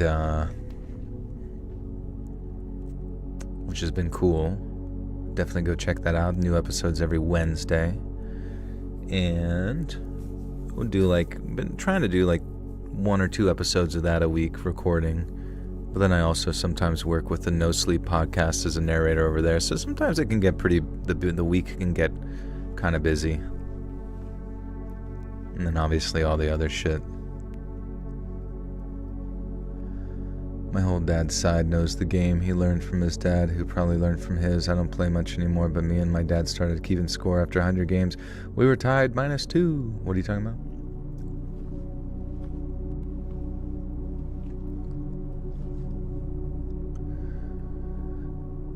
I was 23 when she asked me the question that kicked it all off, and I think I knew from the moment she asked me that something bad was coming. I was over at hers for a cup of tea and a catch-up when she asked me out of the blue, "If there were things that I'd never told you about your dad, would you want to know them?" I asked her what kind of things she was talking about, and immediately suspecting that it was less than wholesome stuff purely from the tone of her voice, and she told me that Dad sometimes did stuff that she didn't approve of. She'd been wondering if I'd only wanted to know the good parts about my dad or the whole truth, like who he really was as a man. She wouldn't think any less of me if I said no, but the offer was on the table. And of course I said yes. Of course I wanted to know the full picture. People are complicated, and sometimes good people make bad decisions. I'm also not one to say something very moody and pretentious like, "Some truths are better off buried," because I don't believe that at all. And I'm glad she told me the truth, for the most part anyway, but I could never have been ready for what she was about to say. And so I wasn't exactly a planned pregnancy, you see. Mom and Dad had loved each other and knew they wanted kids, and they were also very happy in their relationship, so it was basically inevitable. But when Mom gave Dad the news that she'd missed her period, it hit him quite hard. He didn't take it hard, and from what Mom tells me, he was as happy as he was excited, but he definitely had this moment of, crap, I need to get my life together. Mom said he wasn't the best at work, a good lad, but no one you'd consider for a promotion, so it looked like it was going to be quite a while before he got any serious money coming in. He got his head down and worked really hard, but Mom said that you could tell he was getting frustrated because he knew it'd be a hard road. But then he comes home from the football one. The football? He comes home from the football? Is that like a phrase? The football? What tagline should I write? I have a story from my youth about when I almost lost my life because I was falsely accused. Oh my god.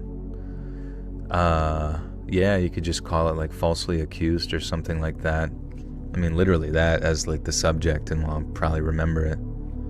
Sorry to hear that. That shit's pretty serious. I'm getting a few 24 hands in person with the... Yeah, the Brits use the football. Okay. I wasn't sure if that's like a thing.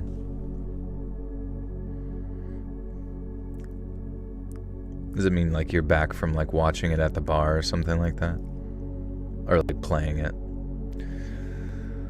What's your favorite types of stories to read lately for videos? I mean, I do miss the paranormal stuff. I just sometimes get nervous that the views are gonna like tank if I do them, you know, because people always get so angry, and I always notice like a drop in views on paranormal stuff. That's why sometimes I kind of feel like paranormal videos gotta be like long. More paranormal, yeah. No, it's from the stadium, come back from the live game. Oh, okay, come back from the football. Okay, nice. How many Europeans angry call it soccer? Do Europeans call it soccer? No, right? They call it football. Football, oh my god, I kicked the ball for an hour back and forth, holy shit. Doesn't that ever get boring? Like, where's the, like, progress, you know, like, what is the exciting parts about football? Is it about, like, making progress on the field? Or is it just, like, a constant tension, like you're edging yourself? Sounds good. After listening to your voice for so long, hopefully I can write into your cadence since you're now ready. Yeah, no worries, no worries. Let me know when you send it. When they fight, yeah. When a bomb goes off in the stadium, they get excited. Mexico's playing right now. Football! Goal, goal, goal, goal, goal, goal, goal, goal, goal, goal, goal, goal. How many gallons of oil should you throw down your neighbor's drain? What happened? What'd your neighbor do?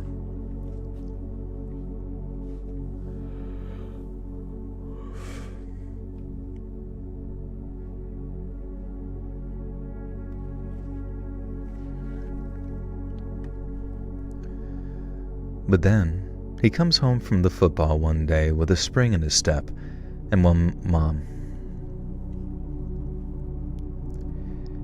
Mom asks him what schemes he's got going, he gives her the old, never you mind. Mum said he acted like that for weeks too, acting like he was the cock of the walk, smartest man in England. And then one day, that man disappeared. Not literally, of course, that came later, but the cheerful, smiley, happy-go-lucky version of Dad just disappeared. Mum said he was acting something terrible.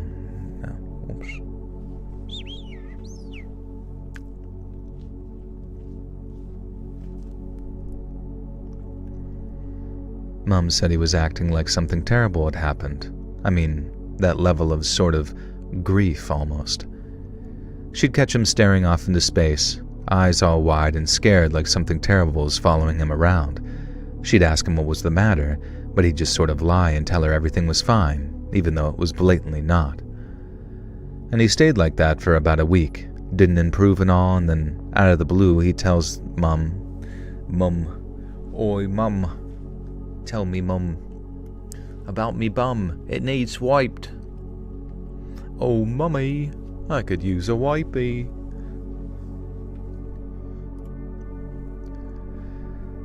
He stayed like that for about a week, didn't improve at all.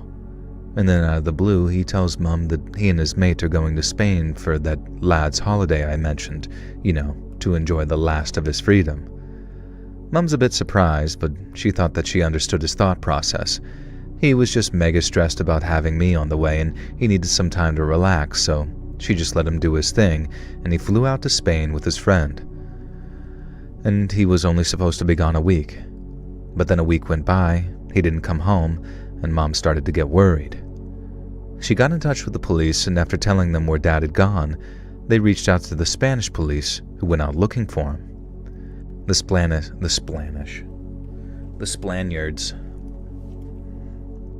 Spaniards at Splash Mountain.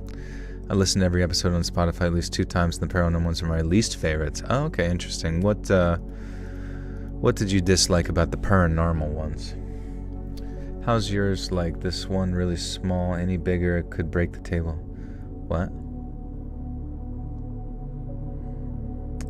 I never thought about this before. I haven't considered cute. What are you talking about? Missed if you try to fit. Oh, sorry. You guys are having convos. I'm just trying to fit in. A lot of the paranormal stories end up sounding the same. This is true, yeah. Very repetitious. I also like the stories that don't involve paranormal things. Alright, well, we'll avoid them. What if they're good stories, though? What if I find good paranormal ones with, adventure and excitement? They're unbelievably unreliable, yeah. And they tend to almost, be more boring in a way because, yes, it would be very creepy if, something grabbed you by the hair and yoinked you. It'd be the scariest thing that happened to you ever, probably. But then telling about it on the internet is, not that exciting. You need to get, way more than yoinked.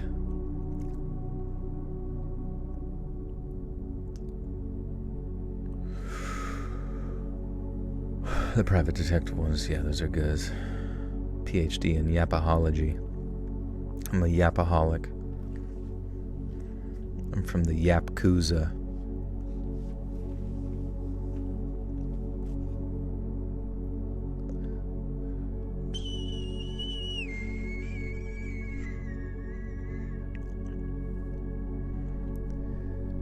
The Spanish police then found that Dad wasn't at any of the places he'd told Mum he was going. But while there was evidence of him entering the country using his passport, there was no evidence that he left. That at least narrowed things down a bit for them, so my boy's cracked.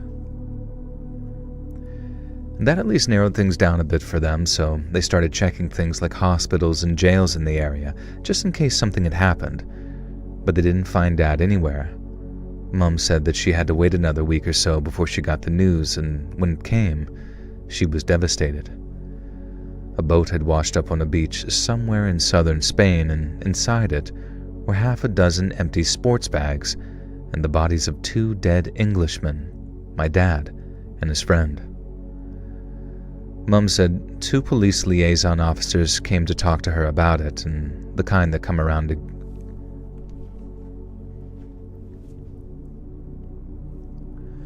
Mum said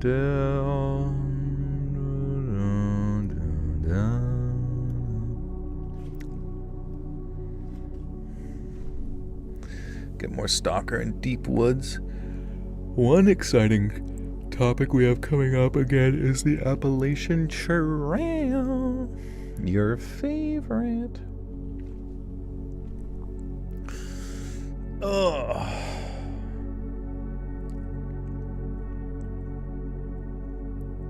Cribbage. Cribbage horror stories. What the flip is cribbage?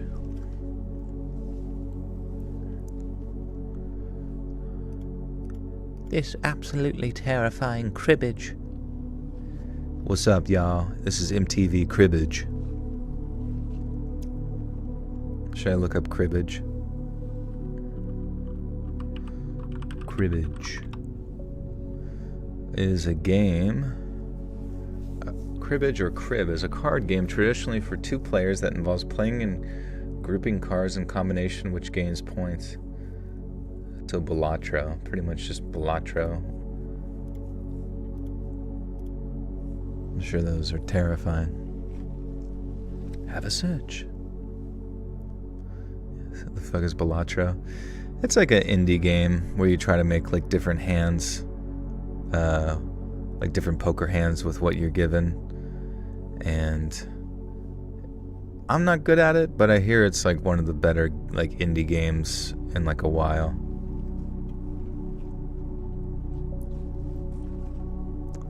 Cribbage is a man's game. Men only.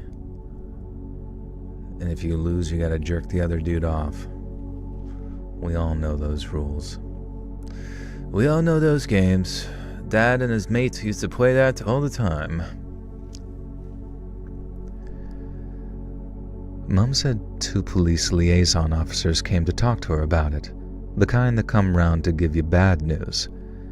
They told her how Dad and his friend had been shot at close range while out on a rented motorboat, which had then washed up on the beach after drifting at sea for some days.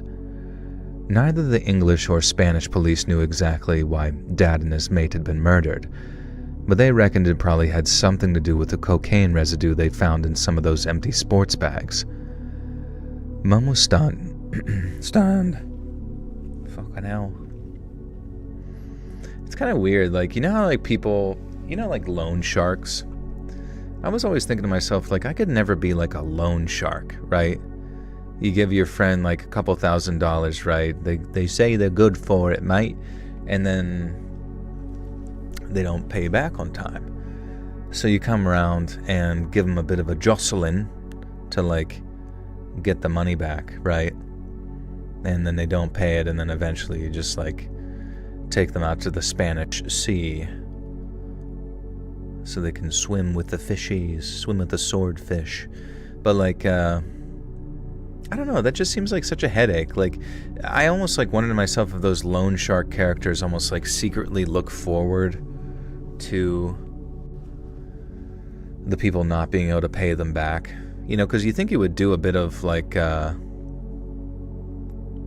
you think you'd be able to do a bit of research on the person that you're loaning money to know that you're probably not getting it back. And who knows, maybe those loan sharks do that specifically because they know the person won't pay it back, and then they finally have an excuse to just like do some mafioso killing or whatever.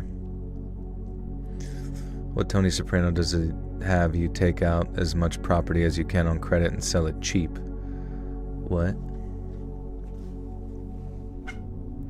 Did Joel tell you we listened to your music? Oh yeah, Zella. We were, yep, we did, and it was freaking sweet.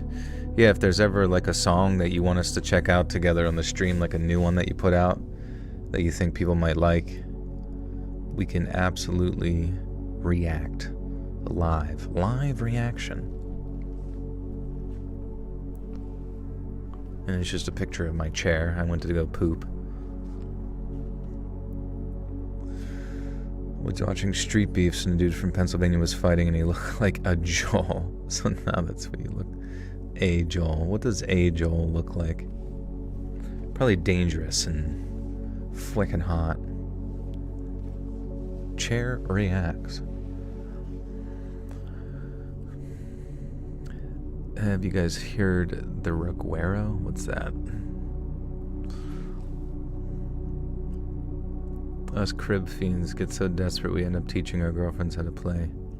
Is it really that fun?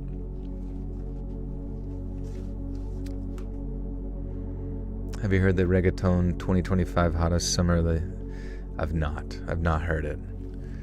It probably goes like dum dum dum dum dum dum dum dum dum, and it comes out of a very, very intrusive Bluetooth speaker on the beach. Mum was stunned because not only was it unlike Dad to have anything to do with drugs, but the cocaine must have been the thing he'd been so excited about. The thing that he thought was going to make him a load of money. It was a lot to handle, as you can imagine. Mum didn't think things could get any worse, but they did. It took a couple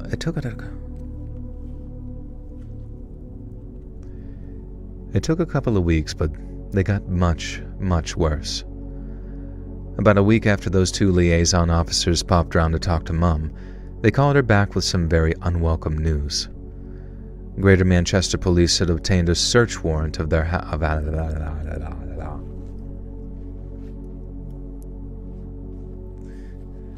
you seen the new Mission Possible? Nope.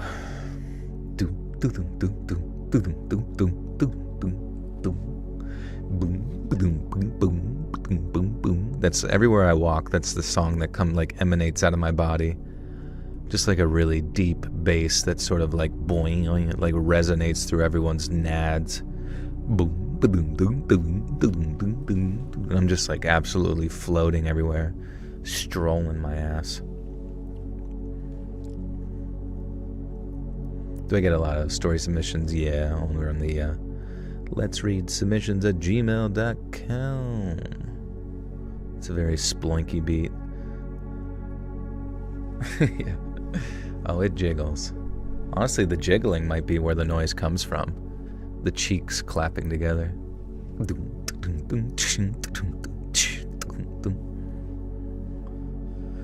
You got some stories to send in, people? Send it in. Send it in.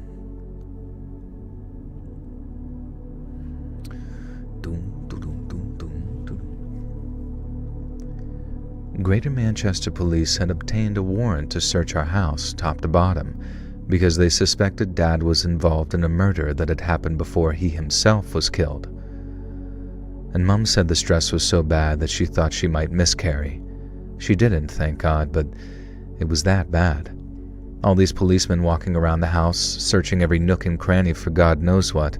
It was awful for her, and it took ages before the police could tell her exactly what was going on. But when they did, it was even worse than she'd ever could have imagined. So, round about the time Mom found that she was pregnant with me, Dad went into overdrive trying to bring more money in. Mom said that he looked into all sorts of stuff, all legal of course, but then he met a guy in a kebab house named Muzzy. Muzzy was short for Mustafa, and although Mustafa had moved from Turkey to Manchester many years before, he was an active figure in the local Turkish community and kept lots of contact with his relatives back home. Dad used to stop by this kebab shop sometimes after going to watch the football, and being the nice, friendly guy that he was, especially after a few pints, Dad and Muzzy used to talk a lot. He must have mentioned my mom as being... He must have mentioned me mom. Cheeked up on a Sunday, clapping. You've been seeing those Harry Potter AI where talking about cheeks getting clapped, magic abortions, fetus to lead to fetus. I think I did see one of those, yeah. Seemed like a good time. We gotta get back to Dingledorf's private quarters. What's up, Wings?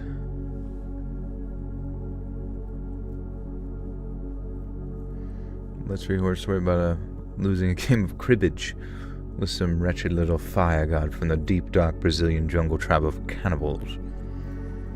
I believe in it. The truest story I've ever read.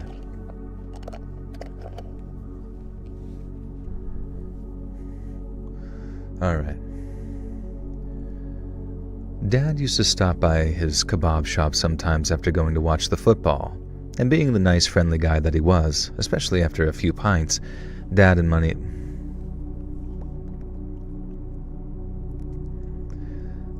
Muzzy used to talk a lot. He must have mentioned my mum being pregnant too, and how he needed money because it was Muzzy who told him that if he could get him 10 grand in cash, he could turn it into £250,000 in just over a month. We knew all this because Dad texted his mate about it, the one who was killed with him, and the Spanish police got access to all the messages because they recovered his phone from the body. Anyway, Dad texted his mate after he's got 5 grand lying around to go halves with him on a Muzzy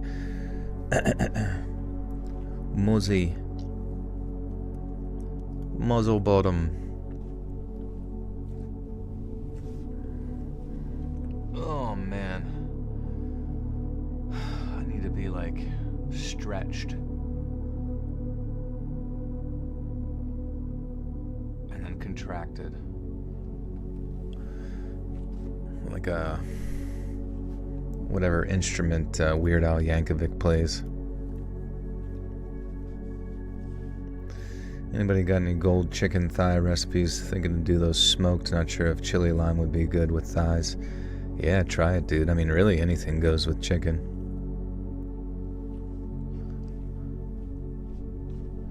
The story from Spain. This one's from Manchester, UK. And then they travel to Spain to like deal drugs or something, but then they get killed. And then the guy that killed him, I think, was from Turkey. From chicken. You need a vacation within a vacation. That'd be sick. Today I was just minding my own business when railing my head. I heard you yell, "Boom, bacalot!" It was your spidey sense warning you something was coming. Jennifer Coolidge impression. This is Jennifer Coolidge here. Hey guys. This is her. Wait, that's not her, right? Is it? Yeah, that's her. That's the scary one who's seen all sorts of crazy stuff in Minecraft. Is that her? Sound like Italian dressing is a great marinade for chicken thighs. That sounds good. Okay, perfect. Yeah, I love Jennifer Coolidge. Female thwomp. Sound just like her. Yeah, she was one of my favorite characters in that Minecraft movie. Just, I don't know, just was so silly. Just dating a villager. We just had to add that in like last second. But he's really nice, and I didn't mean to run you over with my car.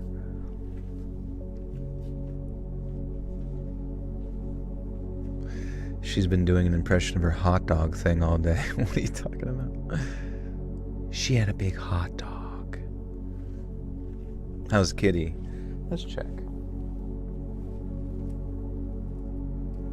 don't see him here right now. Is it to my left? No. Is he to my right? No, he might be upstairs. Why do I think Turkey was named Turkey? It probably had something to do with Thanksgiving.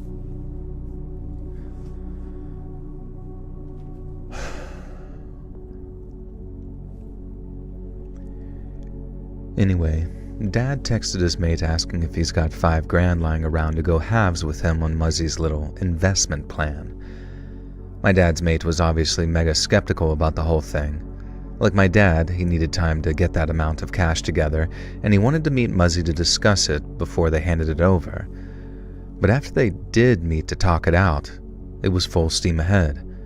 Apparently, Muzzy had mates in the Turkish mafia who smuggled all kinds of illegal stuff into the UK. At the time, the British border authorities were stopping loads of their shipments. See, that's what I'm saying, dude. This dude's dad got killed over 5,000 quid. And then imagine like you lend money to your friends to help them with stuff and then they don't pay you back. Are you supposed to kill them? Like, are you supposed to kill your friends?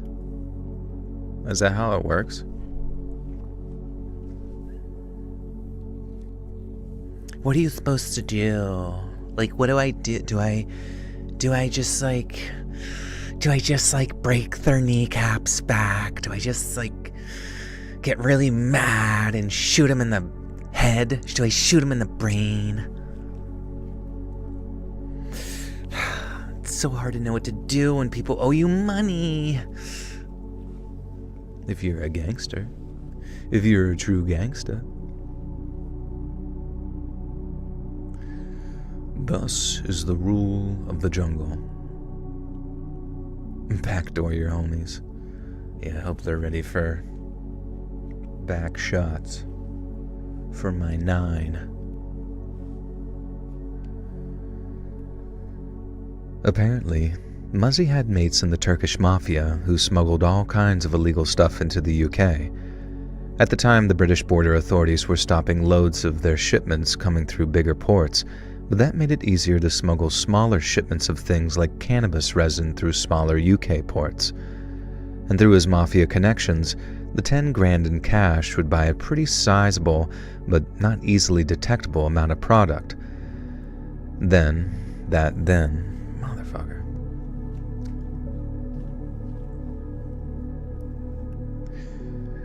Through his mafia connections, the 10 grand in cash would buy a pretty sizable, but not easily detectable amount of product. That would then reach like 20 times the amount of cash once it was sold to street dealers in the UK. All Muzzy wanted was a 50 grand handler's fee from the sales for getting it there. Mufasa, the dad from Lion King, killed this guy. It's very beautiful outside tonight. Yeah, it's like 80 degrees out. It's really hot today. Very nice out.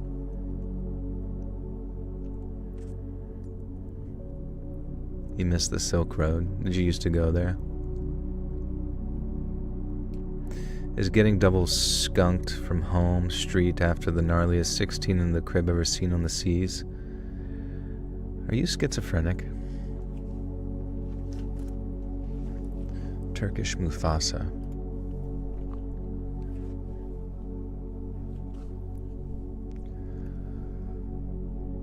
All Muzzy wanted was a 50 grand handler's fee from the sales for getting everything up and running, and then my dad and his mate would have 100,000 pounds each, a pretty life-changing amount of money at that time.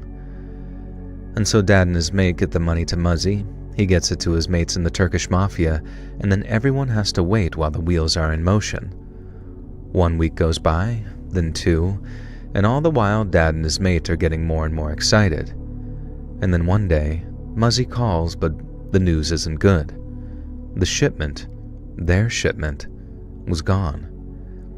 He didn't get into too much detail. Their ship had come in, the cargo had been unloaded, and then out of nowhere, a load of police swarmed the shipping container and the product had been seized. There was nothing that could be done. The money was gone, but neither my dad nor his mate believed a single word of it. Muzzy had been going on for months about how it was a sure thing, how his mates in the Turkish mafia had been smuggling millions of pounds worth of cannabis resin without so much as a sniff from the police or border control. Then, the one time it's their money on the block, their shipment just gets jumped on. According to the text messages between Dad and his friend, Dad had asked Muzzy for proof that the shipment has been seized. Seized.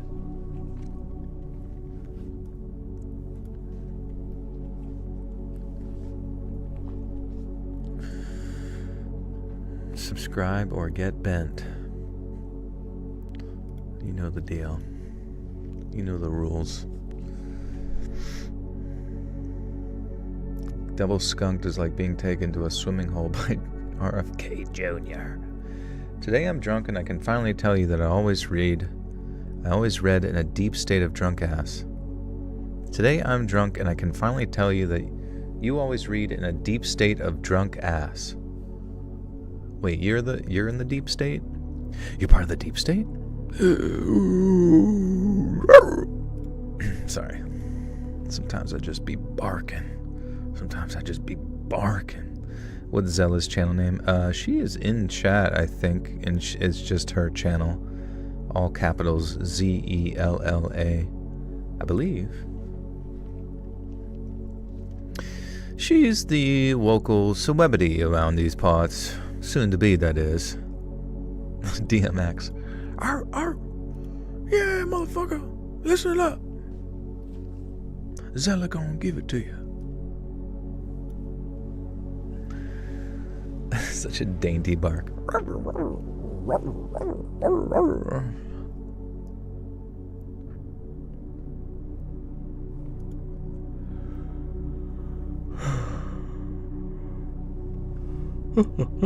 Okay. According to the text messages between Dad and his friend, Dad had asked Muzzy for proof the shipment had been seized. They couldn't exactly phone up and ask about the shipment container, but what they could do, to make sure Muzzy was telling the truth, was call up the police and ask if a particular person had been arrested and held, because they'd got to share that information with families of people or even reporters. Dad asked Muzzy who brought the container. X gon' give it to you.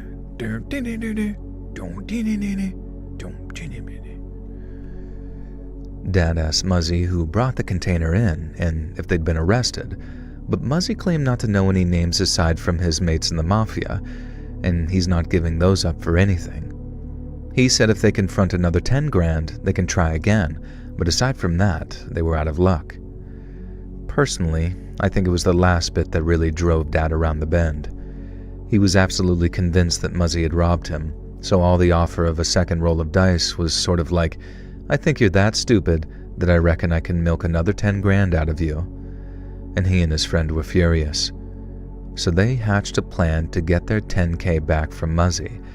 Unfortunately, it wasn't a very sophisticated plan, as all it involved was tying him up in a shed and essentially torturing him until he confessed what he'd done.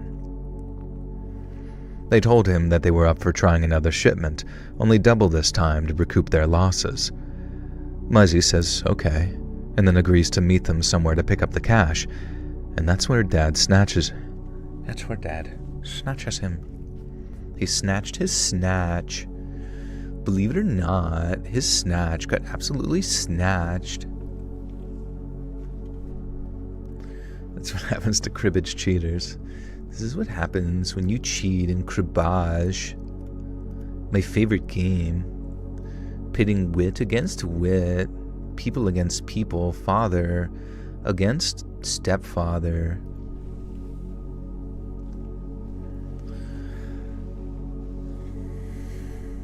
I saw this one video on Instagram, and it was about a couple, and they were like us before we absolutely dialed in, and then they dialed in, and then they were both shredded, really cut, lean. They looked natural and stuff, but it was weird. The one girl was really skinny and looked like she worked out, but obviously they're in a cut, so sometimes it's going to be harder for a girl in a cut to translate that into any sort of noticeable muscle mass or whatever, especially if they don't do it that often or whatever. But then anyways, she had a lot of sudden burst of acne, and I was just kind of thinking I wonder if cutting weight for women, especially a high amount of fat, causes a pretty bad hormonal response, you know what I mean, to have just a terrible acne breakout from losing that much weight.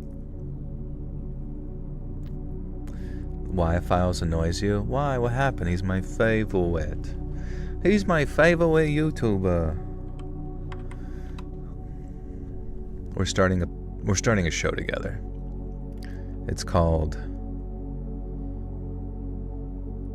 Everything's Made Up. And it's just conspiracy theories that we just kind of come up with. Being a woman sucks. Everything triggers a hormonal imbalance. Shit, that sucks. Should have you be the announcer of the next streamer clash and pretend to be Chills. Welcome, everybody. I hope all of you are happy, completely forfeiting your YouTube channels so that you can make $5,000. I want to thank iDubbbz for taking all of the money and burning it. Really kind of him. A man filled with empathy.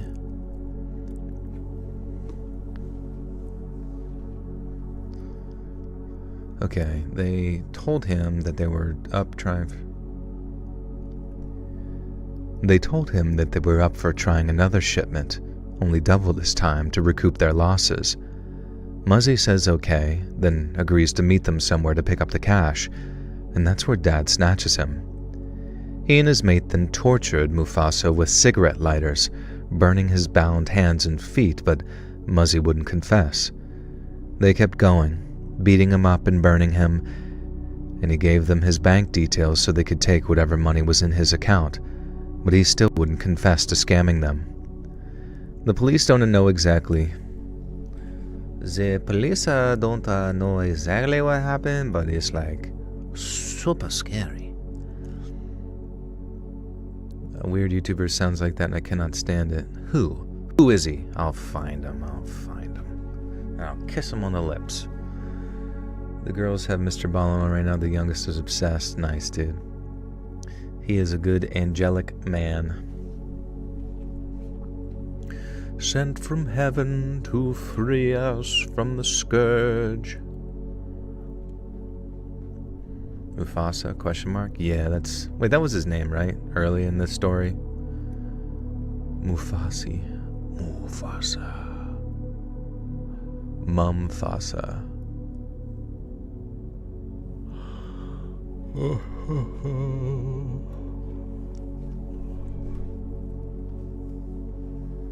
The animatronics they kill my girlfriend and kill Mufasa. The animatronics not give me my money back, so we thought we could intimidate them, and it did not work out. They came alive at nighttime at like midnight when everybody was sleeping, and they eat my friend Rodrigo head off, and then they come on me and they take my shoe, and I make a run for it and I lose my shoe. That's why I only have one shoe.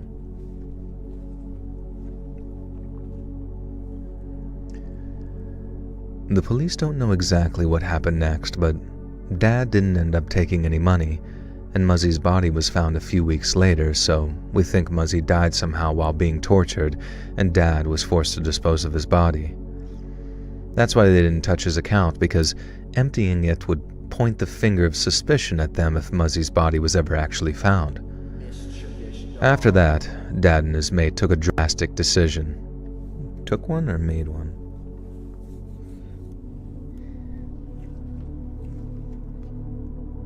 Mufasa was the lion, Mustafa was the guy. Ah, fuck.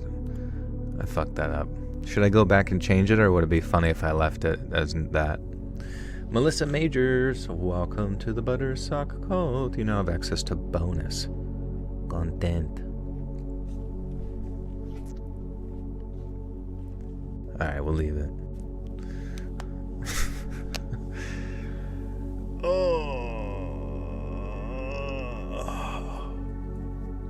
I don't know if I could stay up all night, bro.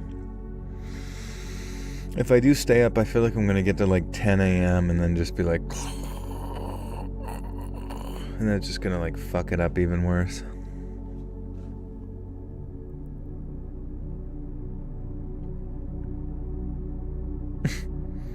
I'd give up forever to touch you, cause I know that you'd feel it somehow. Cause I know that you'd feel it somehow. You're the greatest thing I've ever fucking seen. And I'm so fucking in love with you at church camp. Do I do other stuff than this? I sit in a cryogenically frozen tub, and at various intervals when it's time for me to record more stories, I am de-thawed and released by my friend Rodrigo, and then I get to work. Oh wait, is that my cat? Hi, kitty. Hey, buddy. Oh fuck, my back is starting to get tight again.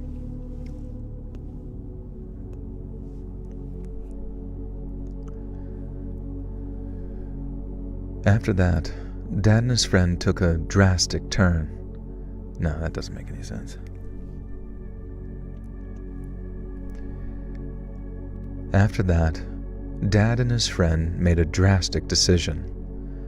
They were going to fly over to southern Spain, to a place where you could buy cocaine being smuggled in from Colombia, then get the train from there to Madrid, to Barcelona, and then to Paris, so they could get the ferry from Dover to Calais, and avoid the much stricter airline security. Okay, Dover, right? D-O-V-R, and then C-A-L-A-I-S. What's that one? What's that spell? I don't know. I don't know any of the words. Calais. I guess it's French, right? Calais. Thank you, thank you.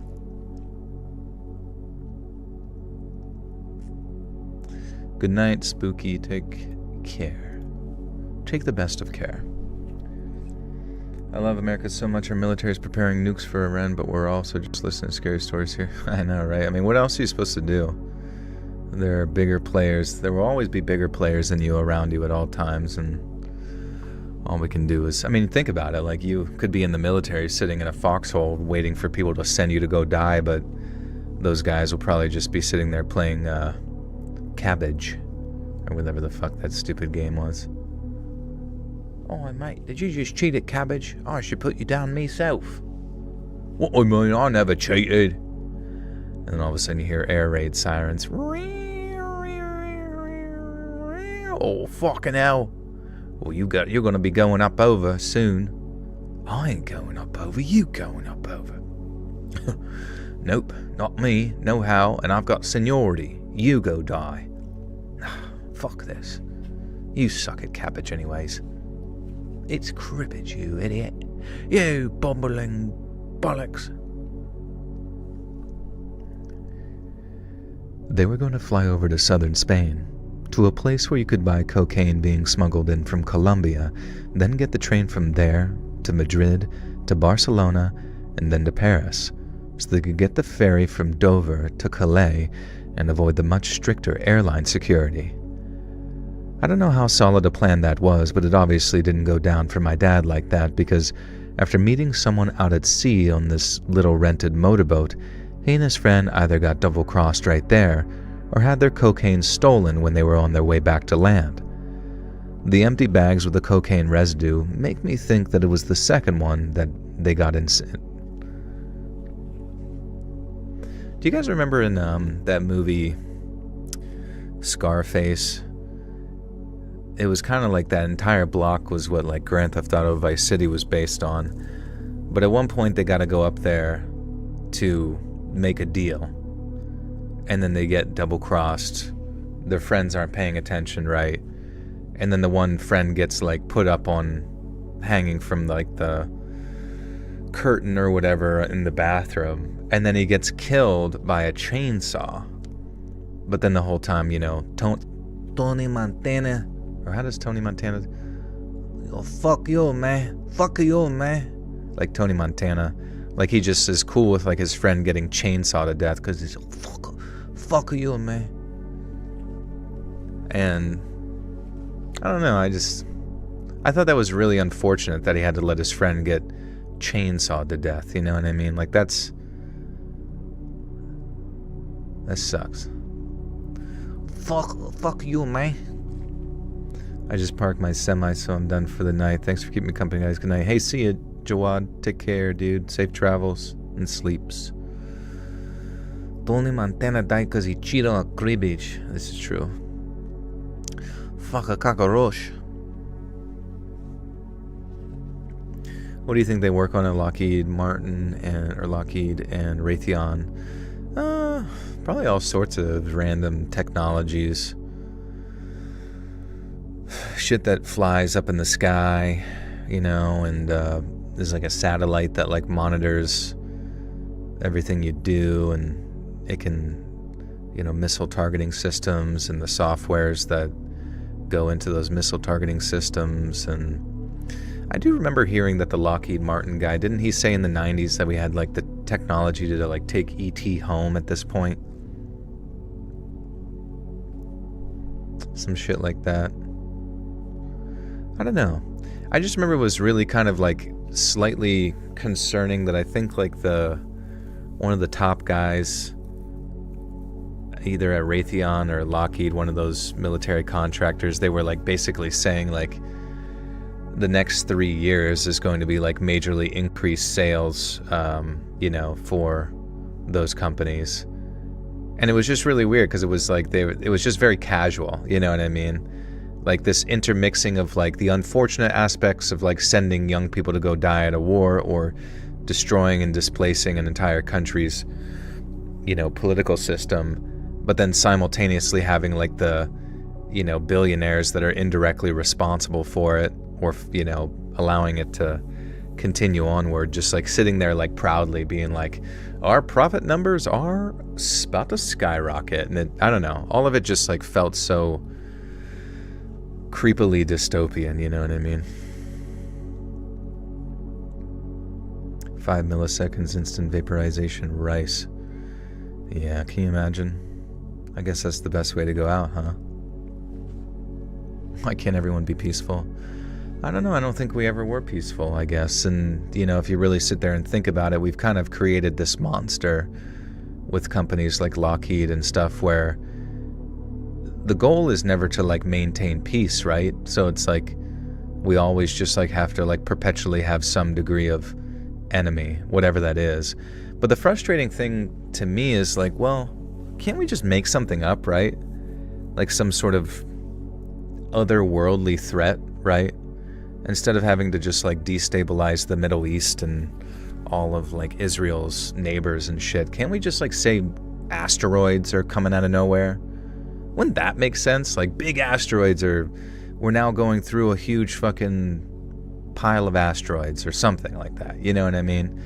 And then Lockheed and Raytheon, are like, okay guys, we need to put big fucking laser beams that cost trillions of dollars on some of the, either the moon or some of the other asteroids that like float around or orbit around Earth, and then then we'll all praise them for that, and nobody's really got to die, except once in a while they just like drop some big tungsten. Remember how they had like tungsten they could drop from orbit? You could just pretend the tungsten is a meteor, right? Nobody would fucking know. And then you could have it land in like insignificant areas like Iowa or Brazil. And then everybody would be like, oh my God. And then guess what? Now you get to do military contracts for the whole world. And everybody owes you money. Have you done any ET theme stories as the whole video? I think so, yeah. I remember at 200,000 subscribers I did alien abduction stories at one point, I do believe.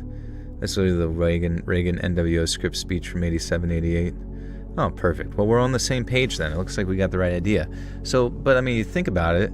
If constant, endless acquisition of wealth and profit margins is the ongoing motivator and incentivizer for endless destruction and death on Earth, if that's what gets these people's rocks off, then why don't we try to move past that? Why don't we make up another enemy, right? Just make up some other enemy.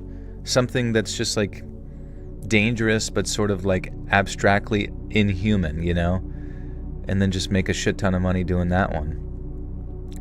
There's one asteroid meteor potentially hitting Earth in a few years, a really big one too, could even possibly cause an extinction event if it makes contact. Oh, okay, perfect. See, perfect timing. There we go. Where are you at, Lockheed? We need your help. And I promise we'll give you all the money. You should do a bunch of specific reptilian agendas. Specifically, it's a whole rabbit hole that goes also into what you're saying in a way. Yeah, what, can you give me any more specifics? What do the reptilians want with us? They want to spook us and scare us.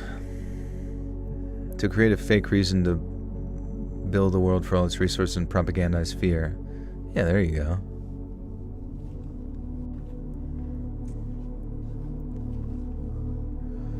Reptiles work with Lockheed? Oh, man. Star seeds and light workers and all that? I don't know. Pulled pork? Yeah, I cranked my hog. 100%. My hog. Every time you, like, jork off, it just, like, makes a pig noise. What if you did a let's read of reptilian Reddit stuff?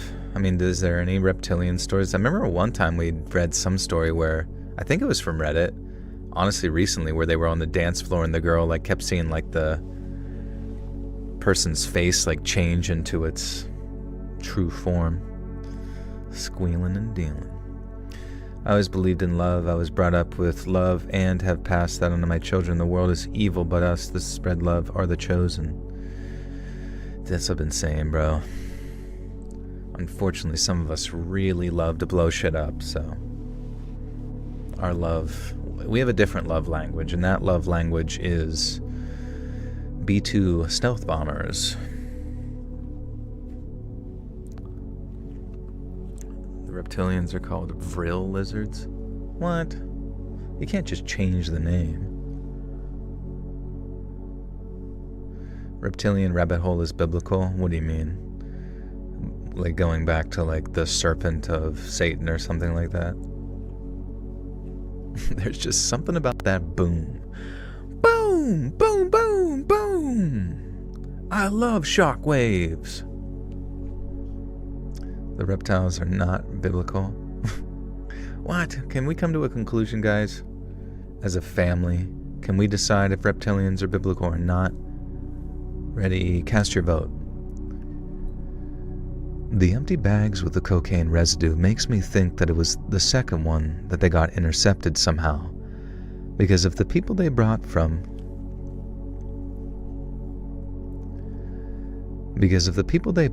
wanted them dead, why toss empty bags into their boat? It doesn't add up. I think they were found by someone else. Someone who either preys on the small boats that do dodgy deals in the Straits of Gibraltar, or someone they'd really, really pissed off, i.e. the Turks. And you see, Muzzy was innocent. The police were able to confirm that a shipment of cannabis had been seized at Falmouth.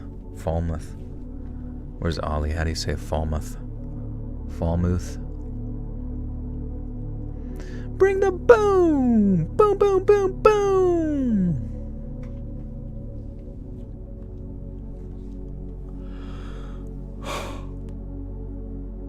Bring the boom, boom, boom. Falmouth. We bring the boom to you. I feel like there's got to be a ton of like military highlights using that song. It's got to happen, right? Azazel is biblical. What's that? Some angel of tickling. How many monitors do you rock in your studio? Just my main one, which is like an extra wide one, and then I have a kind of a shitty one in my like side for where I can just put the live stream software and some other stuff.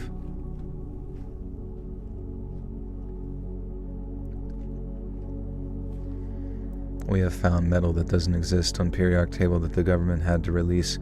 Not much, but definitely some. Explain that. Science. What was the metal and what did it do? What was its properties? Which is in the Ethiopian canon. What is? But it's their eyes. It's the Book of Enoch. Does the Book of Enoch? I thought that the Book of Enoch talked about like angels giving everyone like, you know, metallurgy and music and all sorts of other weird shit. Turkey Enoch. I don't know, man. Who knows what the flurp is going on? It's all fun inside of our head, but how do I get absolutely fucking shredded while also eating Chipotle? Who is your daddy and what does he do? AC/DC Thunder was at every battalion formation, and you what that song now? You love it. What happens if you eat outdated Mexican food? Firea. Ethiopian Bible is likely the closest to untainted. Ah, that's interesting.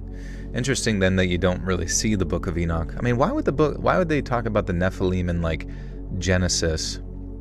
Oh, did you also see that fucking interview with Ted Cruz?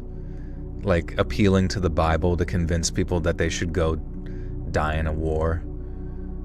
God, man. That genuinely made me like want to throw up, like listening to him talk. Because it was just like the definition of like old school politician who's like bought and paid for, but is trying to like appeal to your emotions to make you want to go die. But then also like if anybody asks any questions, he gets like angry. You know what I mean? That's perfect description. Desperately wicked. It was desperately wicked. Because it like, I don't know what he thought. Like, I genuinely don't know what he thought going to do that interview that he was supposed to like. I know, don't you? At this point, you have to ask yourself, all these people who are willing to send you to go die or kill a bunch of people or displace millions of people in the Middle East, they should go fight. Like, can we just get that narrative going, like, even more so? Go fight Ted Cruz. Go fight every politician that pushes this shit, you know what I mean? Like, go fight. You go fight. Now, granted, I guess I wouldn't go fight. Maybe I'm too old. That'd be funny if I was the opposite, like in World War I, when there was like 14-year-olds like signing up for the military, like, you sure you're old enough to fight? Yes, sir. I would love to fight for my country. And then you just have like barely a whisker on either side of their face. But then me, I'm like too old, and they're like, how old are you, sir? I'm 18, man. I'm ready to go fight at the front lines. All right, go die. But no, I don't know. You know what I mean? Like, why is this? Like, why? Why is that like a narrative that they feel so comfortable pushing, like pointing to Genesis, which was written what? Like, Genesis was written what? 3,500 years ago? But for some reason, that's just like a narrative that like, yes, we should perpetuate a war in the Middle East, killing however many, you know what I mean? Like, I don't know. Like, to me, it's just how like disconnected from reality do you have to be, and disrespectful of the entire nation to like still be appealing to to an ancient tome as being like your reasoning.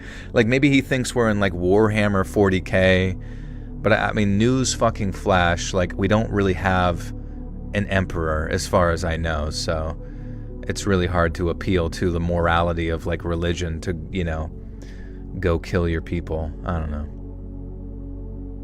I know, yeah, Ted's guaranteed to be in the bunker while the rest of us die. And there are many like him. There are many politicians who would be completely comfortable with it. And it's just weird. It's like, I don't know.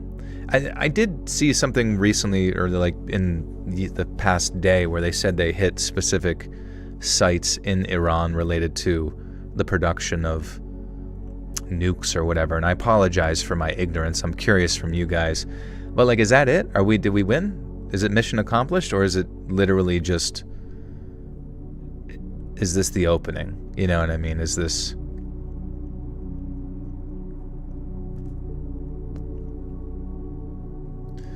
Yeah, whatever you do, don't think for yourself. I know 3 people who are being deployed within the next year. Like, chill out.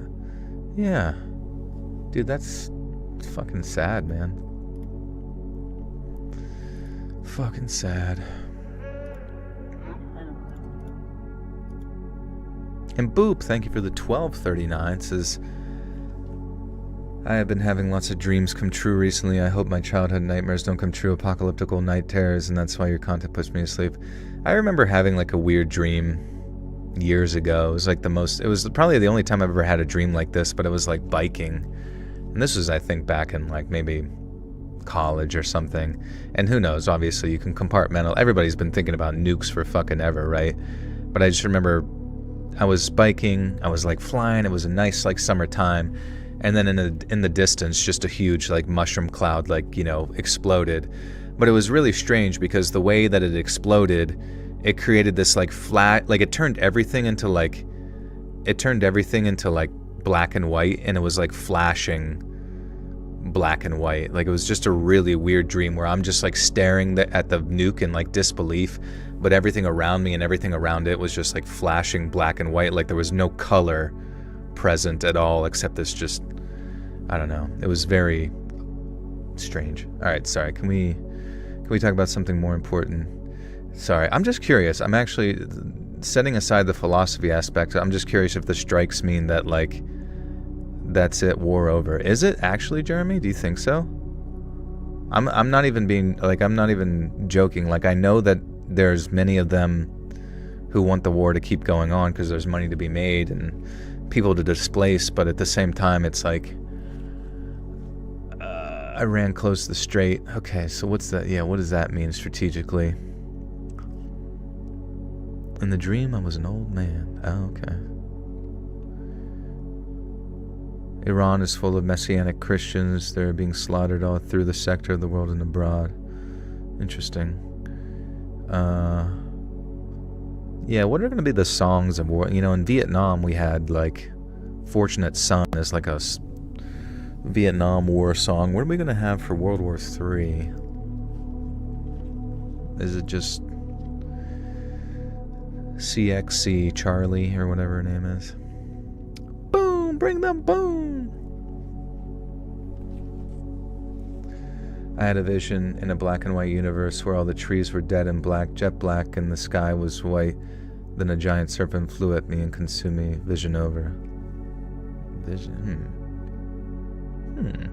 I don't know. It's hard to say if there's any correlation there. I don't know. It was just what about it? What was so strange was like the sky when it blew up with that nuke in my dream. It felt like almost like watching television, I guess, like an old black and white tube television of like, you know what I mean?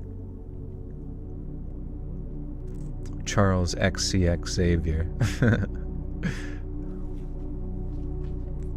You listen to Katy Perry when you're in the army. This is not Ukraine. This is not about the military-industrial complex. Yeah, sorry. I didn't know if I missed one of your messages, but I'm curious to hear what's next. Christians being slaughtered. Yeah, fuck. I'm just curious, like, objectively speaking, because I'd like to imagine, and I would be impressed if this all was just like some like quick in and out, you know, whatever. Like, you know, basically make them incapable of like having the nukes that they're afraid of or whatever. The World War III theme song would be the high-pitched fast song from Breaking Bad. Yeah.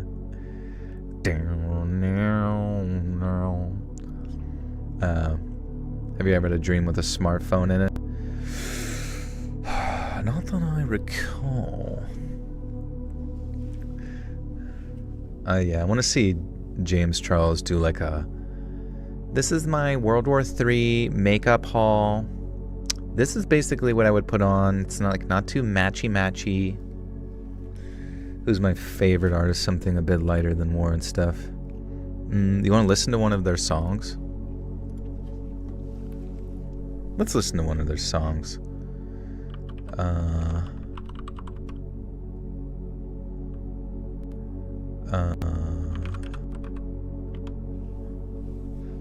Let's see if I can find it.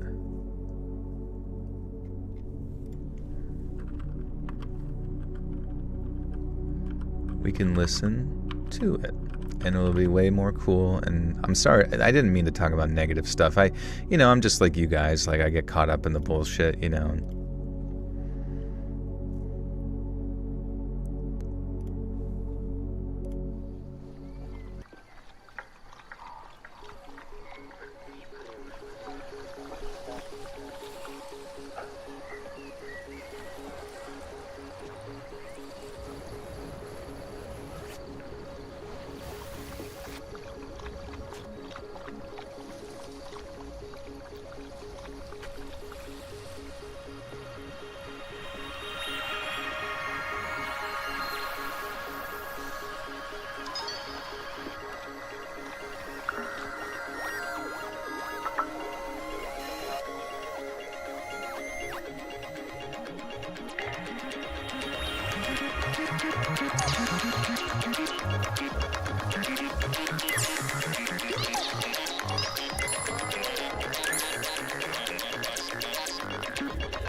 twerking.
All right. You wake everybody up from a panic attack. If ever your friend is too high, make sure you put that song on their headphones and just send them into the woods. Thanks, babes. You're neat too. You guys are all neat. Who made Joel cry? Yeah.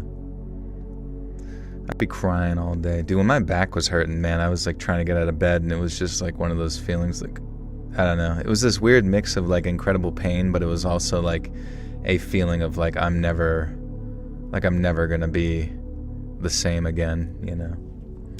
Lastly, shutting down the strait mostly hurts China, who is importing like 75% of their oil from Iran and their region. The U.S. by comparison 3%. We are self-sufficient. Yeah, it is kind of fascinating, all of the like varying approaches to war that are just like not straight kinetic, you know what I mean? Trade, fucking sanctions. I guess, yeah, wars are mainly like financial, and it's like a process of attrition.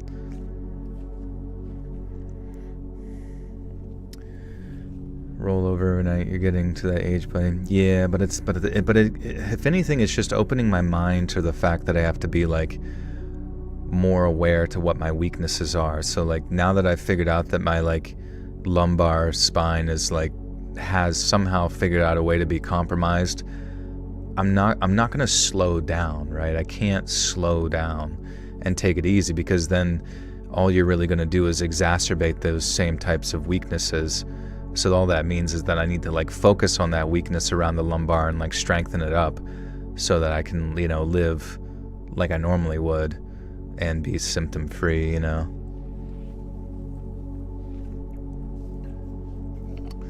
Do I like the boing boing track? I don't know if I've heard that. Bad back sucks. That's the 30s thing. Just rehab it, stretch and strengthen. Yeah, thank you, Jeremy. Absolutely, yeah. Stretch and strengthen is the one thing. It's like everybody always stretches, but they forget to strengthen it up. What bugs do you think they'll make us eat first? I think it's like crickets, right? The whole stupid like cricket patty bullshit. I don't know. Fuck bugs, dude. Like beef is the fucking king protein. Movement by David is good YouTube channel recently found. Oh, okay, interesting. I can actually bring that up right now and just save it. Do you, Jeremy, do you train anything specific, or I don't know if you like have a specialization that you had done growing up and still stick with, or? Movement by Dave. Oh, I've seen this guy, yeah. Can Flexi survive World's Strongest Man? Yeah. Crab Walk World Champion. The only middle split video you'll ever need. Okay. Do you even lift, bro? I ate a tarantula once. It was disgusting. Damn. Did they dip it in anything? I don't know. I think at the same time, it's like the various protein sources that you derive from, like, it's more so about just the quality and the bioavailability of said protein. Like, how much can your body use? And like, from what it seems like, bug protein is pretty well like fucking useless to like the human body. He's a weird looking guy, but that's part of his appeal. He's actually very useful tips, good for specific rehab like back, ankle. Okay, interesting. Yeah, I'll definitely dig into that later. Should look into Reiki massage. It's manipulation of muscle to put everything back where it should be. Isn't Reiki with like don't you use like magic spells or something to do it? And do I need to go buy a spell book? God, my voice keeps cracking, bro. Crack-a-lackin'.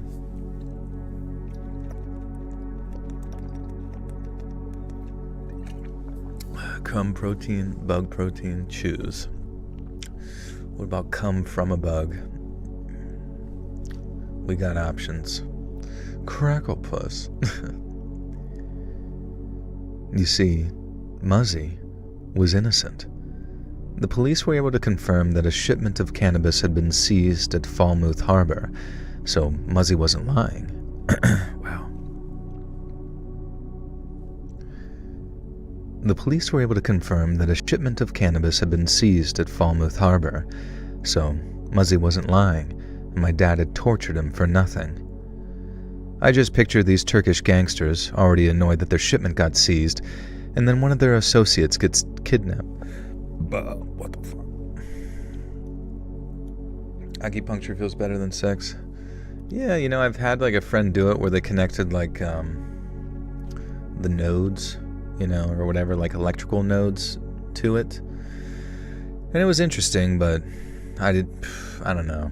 What I've really benefited from so far, and it's not to negate that, it's just the one I had the most experience with, it's like the myofascial like release, where they'd like break the tissues apart slowly And then after that, it's just strengthening and stretching and strengthening.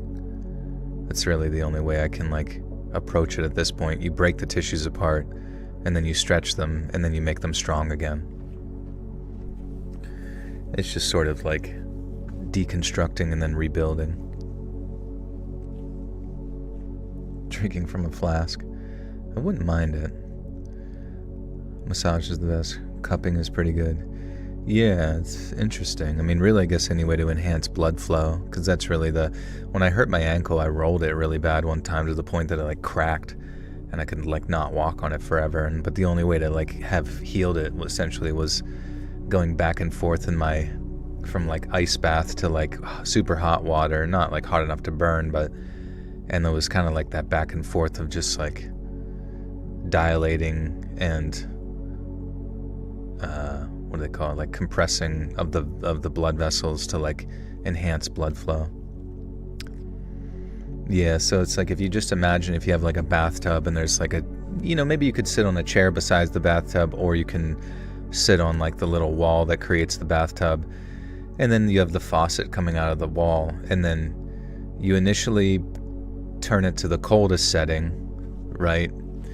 Yeah, so like back and forth between ice and hot, and like so you do 1 minute on the coldest setting to your tolerance, obviously you don't want to hurt yourself, and then you immediately switch it back to like as hot as you can handle, and that's so it's 1 minute hot, or 1 minute cold, 1 minute hot, 1 minute cold, and you do that for like 7 to 10 minutes, so like rotating back and forth each minute, and then directly after that you massage the area. And you might, since it is an ongoing injury, you might actually feel like old scar tissue start to like break apart. But yeah, the idea is basically to get like old blood out of there and get like new nutrients in there through basically increasing circulation. Because from what I've heard, it's like when you injure something, it makes so much sense to like take it easy on it, but it also is the best to, trick your body to adapt to, by being active with it, so it knows that you're still going to use that and like not create like some really tough adhesions that are basically going to limit your mobility and continue to enhance pain in that area forever. So being as active as you can and as soon as you can is probably ideal. I'm in some serious ankle rehab at the moment. I totally pronated because of this injury, which I basically didn't realize had happened. So yeah, it's okay, good. Yeah, and I think it's on YouTube. It's called hydrotherapy. If you want to look that up and just to get a visual. I just pictured these Turkish gangsters already annoyed that their shipment got seized, and then one of their associates gets kidnapped and tortured. You wouldn't give a toss if his death was accidental. You'd want the people responsible dead. No one knows exactly how they tracked my dad and his mate down, but when there's 2 English guys wandering around southern Spain asking around to buy cocaine, I suppose it doesn't take long for word to reach the wrong ears. I wrestle with the truth. Queef sweat with a 2, triple nipple. That'd be funny. You like get intimate with a girl, take the shirt off, and see her 3rd nipple and just point at it. Triple nipple. Niptacular. I wrestled with the truth for quite a while afterwards because, obviously, hearing all that changed the way that I thought about my dad. I don't hate him. I still love him even though I've never met him, but I do think he was stupid. I know he did what he did out of love for me and my mom, and there's a small part of me that loves and respects him for that. But a much bigger part of me wishes he'd stuck to something much safer and much more legal. Because if he had, I'd still have a dad. So British coded. So James Charles. It's crazy to think, like, there's a straight version of James Charles out there. His name is Jimmy Chuck. Jim Chuck. I'm going to start a straight man's makeup channel, but it's going to be called Jim Chuck, and it's going to be me rubbing dirt on my face and not getting a Brazilian butt lift or or having sex with boys. That's not happening on that channel. There will be no sex with boys on the Jim Chuck channel. That's a guarantee. That's a Jim Chuck promise. Jim Chuck the no tuck. But Jim Chuck like very clearly does have like a BBL. You're like, we can tell. He's like, I'm just thick. I squat. That's in the description. No boys. Absolutely zero young boys were hurt in the production of this makeup channel. Jim Chuck, the lumberjack, yeah. Oh, okay, this is the last story. We got 3 stories. It's pretty long. Oh, it's a fucking true crime. You have no idea who this person is, but it's funny. Yeah, you should look him up. You shouldn't look him up, but he's pretty funny. I don't want to take any magnesium, but since I might stay up all night. Should I stay up all night? I feel like I should. Just to like really reset things for tomorrow. I think I can, honestly. Fuck. But I'm like instantly thinking to myself I should go lay down. Alright, I'll be right back.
Venus.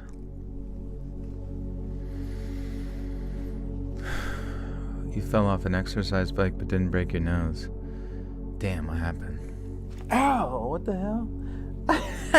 Dude, that's the second time. Okay, that's the second time I've come back from break and Pradeep has come up and bit my ankle for all of you. Is that not funny? He demands attention. I don't know what he's even upset about. He's got full fucking food. He's full fooded out. Maybe, yeah, I didn't give him a pet on the belly. Can you imagine if he was like the size of a panther? I'd be fucking dead right now. Cardina. Where you? He's just sitting out here. I'm ready. Give me here. Get over here. Alright, whatever. Fuck him. Heck him. He can go shit in a box. I don't care. I'm high as a kite right now. Nice, Audrey. Hope you're staying safe. Hope things are going good. He wants quality time. Yeah. Well, Daddy's working. Sorry, kitty. Sorry, kitten. Alright. Burp, burp, burp. There we go.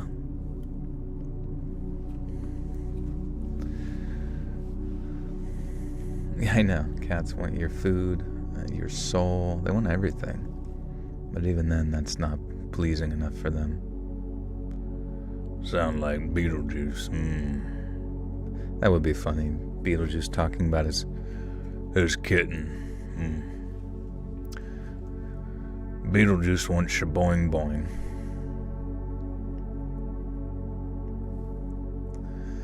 Alright. Amstetten in Lower Austria. Alright guys, breaking news real quick. I saw it pop up. B-2 bombers returned to U.S. base. Oh, yay. Extreme heat set to begin. Northern lights forecast. These 8 states could see Aurora Borealis. That's kind of abnormal, isn't it? Being able to see northern lights in the United States. I mean, I saw it more recently. Like last year, I think. Just very odd.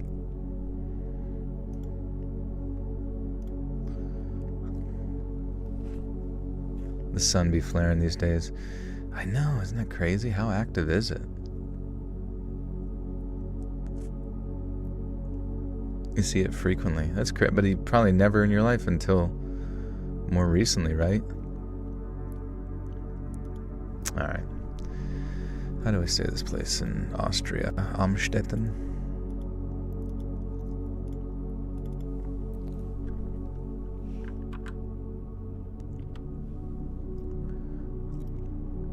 Which states? I don't know. I didn't even look. Amstetten. Okay. It's gonna be 100 degrees Fahrenheit in Massachusetts the next 3 days. I'm not ready. I love the hot, bro. I love hot summers. I know it sounds bad. I mean, obviously not too hot, but I am fucking absolutely fine getting boiled alive. Not actually, but.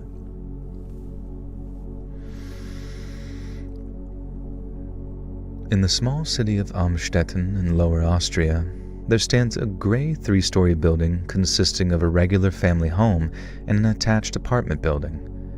It's a rather odd structure. It's a rather odd structure to perceive, a combination of old and new that sit in subtle contrast with one another. But for its owner, the structure constituted his life's work. The owner, a retired electrical engineer, had the apartment building constructed in 1978 and even included a rooftop garden for the 3rd-floor apartment. Tenants reported him being reserved and polite, yet he was also exceptionally strict, and of the many rules the building's owner enforced, the strictest...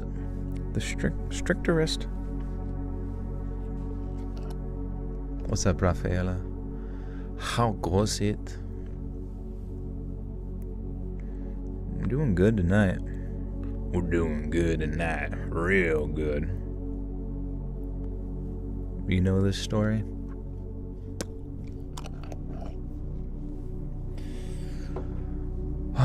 Also, I didn't put any magnesium in my tea. I just got normal tea. In the middle of a solar maximum.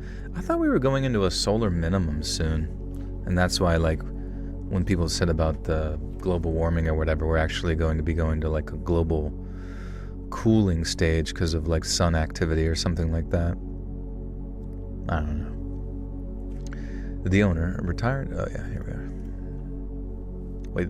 Oh, shit. I actually don't know if I was recording at all during all of that. It's a rather odd structure to proceed. Okay, I did. Never mind. Joelception.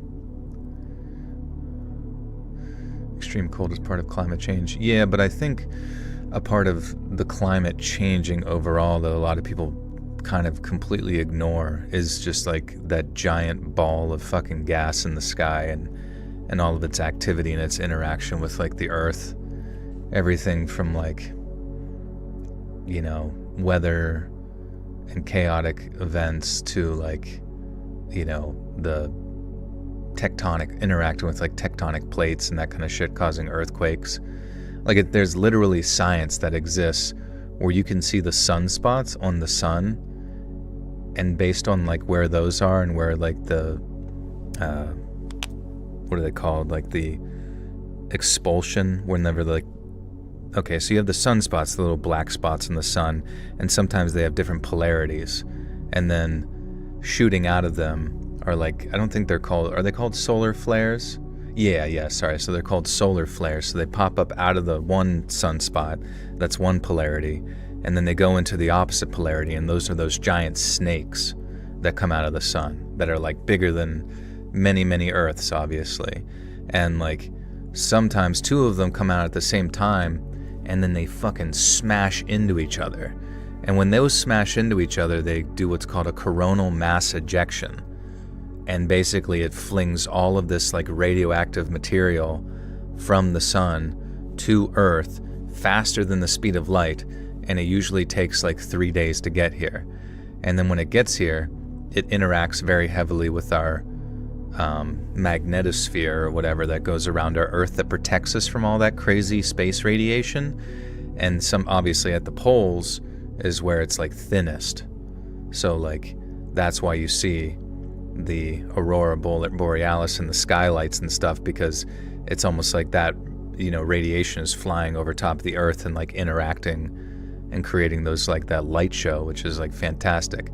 But even more crazy is that like you can literally, there's like a science where you can take the sunspots that you see, anticipating the sun activity from that, and then anticipate exactly where an earthquake is going to happen on Earth based on, yeah, that geomagnetic activity. It's, I don't know, it's really fucking fascinating shit.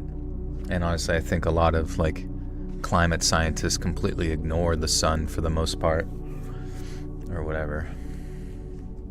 Do you think I should add raw rice to the cookies for a crunchy texture? Yes.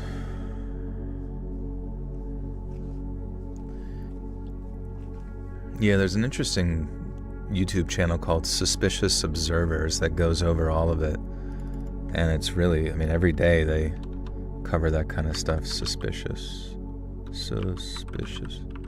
Observers. Yeah, I'm glad they're still up. It's like basically like a weather channel, but it's like of our star. Snagglepuss. Should add sesame seeds instead of, yeah, that'd be good, I guess, yeah. So then climate change isn't our fault. Well, I'm not, you know, I'm not a fucking scientist. I just want to clarify that. I'm sure, like, there's a lot of discussion, because the one big thing about climate that a lot of people, and let me just say, a lot of people are distrusting of it, and the reason being is that a lot of the climate stuff is economic, right? The response to it is economic. You know, a lot of it is limiting of human activity in some fashions, or human economic expansion or growth, or what, you know what I mean? So or basically changing up systems and things of that nature. And it's like, I'm not saying one way or another, may let people make their own decisions, but that's one of the big concerns, that people start to ask questions like, oh, well, because of this and, this, all of a sudden now we have to like produce less or make less money, and you know what I mean? Like, it's just, or like completely shift around the economy as a whole. Like, that's the big questions, because it's like, to be a scientist of that nature, you almost have to be an economist as well, you know what I mean? And it's like, just a lot, The cause is economic, the Industrial Revolution. It's, fucking, I don't know. It's weird, man. It's just, my fear is that as you start to have like a shifting of the economic system to mitigate said issues, it's like, are you also mitigating the rights of the people? Whether it's like, oh, you can't own this type of car anymore, or actually now eventually you can't actually even have an electric car because it affects the environment in said way. And now you actually can't travel too far outside of your like designated living area due to your effect on the climate. You know what I mean? So it's just like, it's kind of a slippery slope of what I believe you could take advantage of that to enact a degree of authoritarianism upon people's lives. And I'm not saying that's going to happen, but I mean, if I was evil, if I was the evil guy that ran the government, I'd do it all. I'd do everything bad to you guys. I'm sorry to say. I'd be so mean. I'm just kidding. I'd be so good. I'd be like the nicest fucking dictator.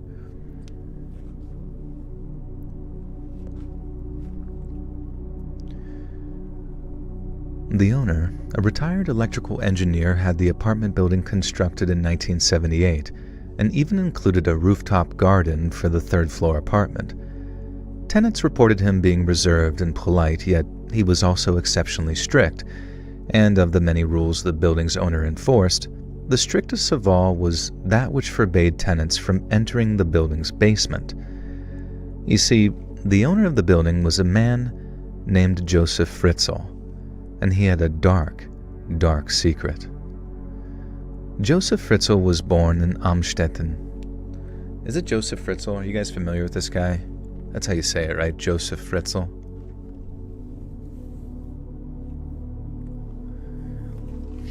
You don't think I'd be a bad dictator for 1 second?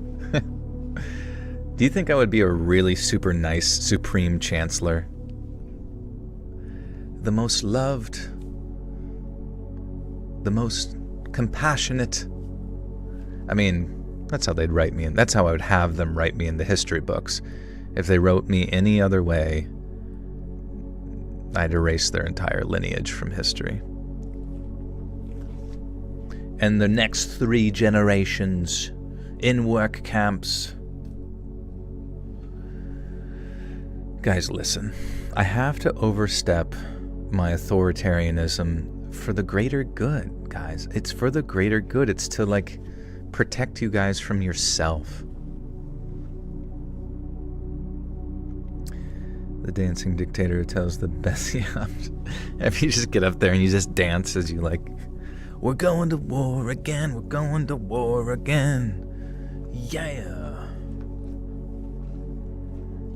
We were always at war with Europa. Playing Pokemon Unite, nice. I didn't even know that game was still around. Good to hear. Is it on the Switch too? You will get soft pretzels in the work camp. Unfortunately, they will be very dry and not so soft. They're basically hard pretzels. And they're made out of rocks.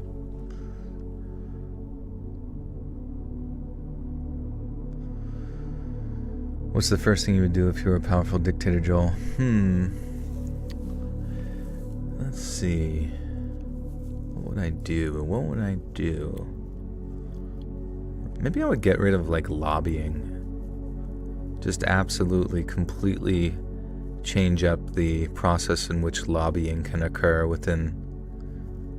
Well, I guess that means that... I mean, if there's a dictator, then that means we don't even have that same sort of constitutional republic system in general.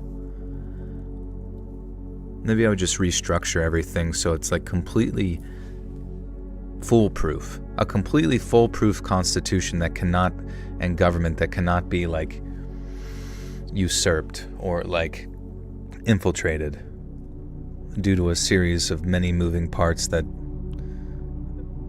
don't allow it to be taken over from that inside or outside or bought or whatever, you know, and I don't know.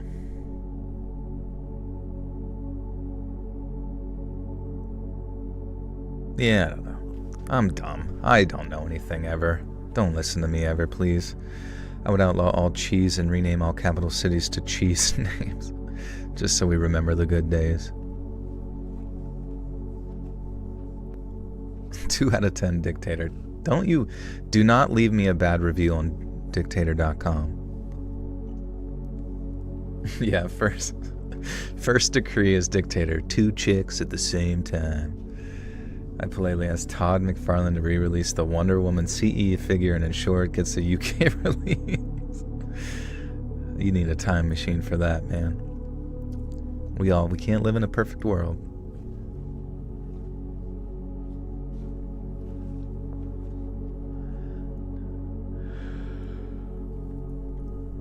Joseph Fritzell was born in Amstetten on April 9th of 1935.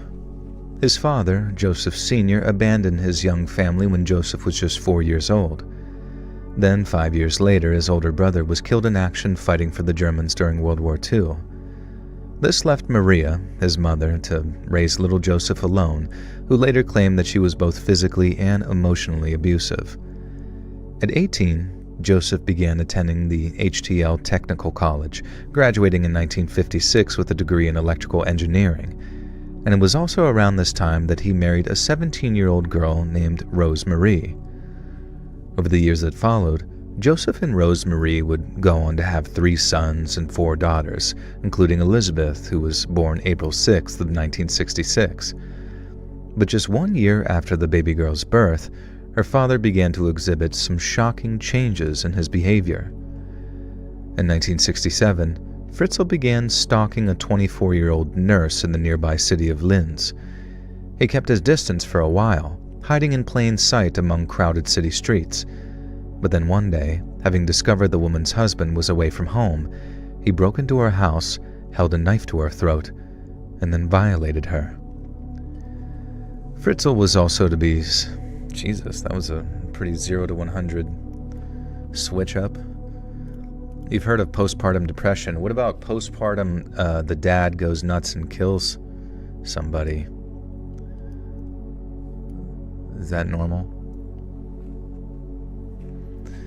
I feel like it stole the trip from me because I could have been very transformative experience instead of just reinforce the fact that I need to 24/7 hypervigilant myself. What are you talking about? Oh, you're having a conversation, sir. Men also get postpartum depression. I mean, honestly, I think it just comes from lack of fucking sleep. Like, I don't, whenever I get shitty sleep, like, my mental is just absolutely gone. That's why I kind of feel like if you're going to have a baby, you really got to have, like, support around you. Otherwise, it's just like everything starts to break down because you're tired as fudge. Men go through midlife crisis. Yeah, what's that about? We just, like, really want to, like, make sure that people know we're sexy and fuckable or something, and so we go get a automatic Mustang.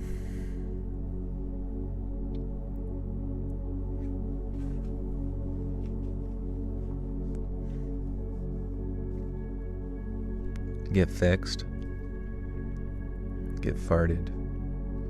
Get a bike. Yeah. Fritzell was also said to be a suspect in the assault of another 20-year-old woman, as well as a case of indecent exposure reported around the same time. He was arrested, then put on trial for his crimes, but shockingly, an Austrian judge sentenced him to a mere 18 months in prison, of which Fritzell only served 12.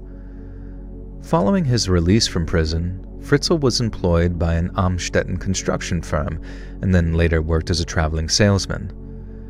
Unsurprisingly, his shockingly.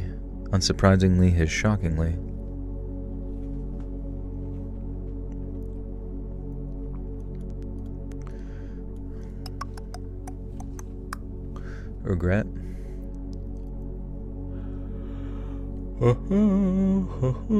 Automatic mustache. Dude, mustaches are a must. If you're a father, you better have a mustache. Otherwise, how are people going to know you have kids?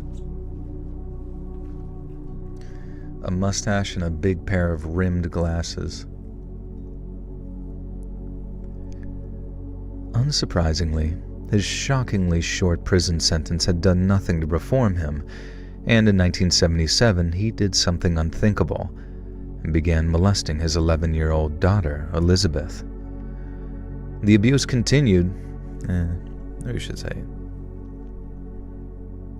and began physically abusing his 11-year-old daughter, Elizabeth.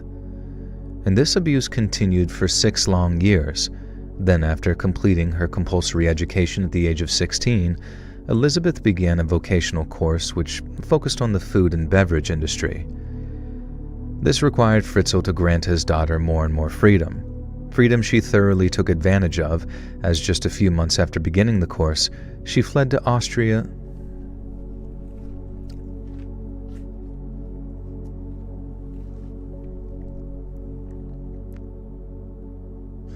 Answer honestly, do I have a mustache? I mean, technically, having facial hair on my face and all the places, I technically do have a mustache. But is it specifically shorn around the beard to emphasize said mustachioed look? No. Would I like it that way? Yes. There are many parts of me that would prefer the life of a cowboy. And not a gay one, just a normal one that robs trains and eats beans and has sex with dudes. Sorry, I'm just kidding. Freedom she thoroughly took advantage of, as just a few months after beginning the course, she fled to the Austrian capital of Vienna in the company of a friend. Sadly, since Elizabeth was still 16 and not officially an adult in the eyes of the law, she was returned.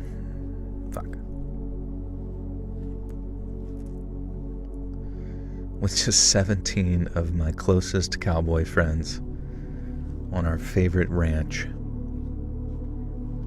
He's got a weird beard. That'd be a funny YouTube name, Weird Beard. Or like you're like a pirate and they call you Weird Beard. Why do they call him Weird Beard? 'Cause he does weird shit to you before he fucking throws you off the plank. Don't ask. You'll be shivering in your timbers late at night. Oh, the Weird Beard.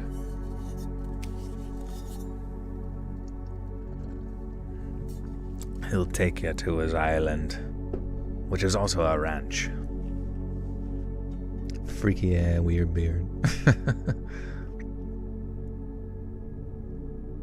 Ready to rut.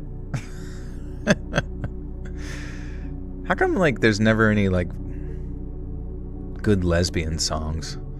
Like, nobody ever makes, like, a ballad about, like, Clam Ranch. I feel like lesbians get severely underappreciated. Like, they basically get, what do they get? They get Subarus, and they're known for, like, running Airbnbs, maybe, or something. I don't know. But beyond that, I feel like they have a severe, it's a severe drought of fun within the lesbian community as a whole. Maybe I'm wrong. But they're not out there dancing.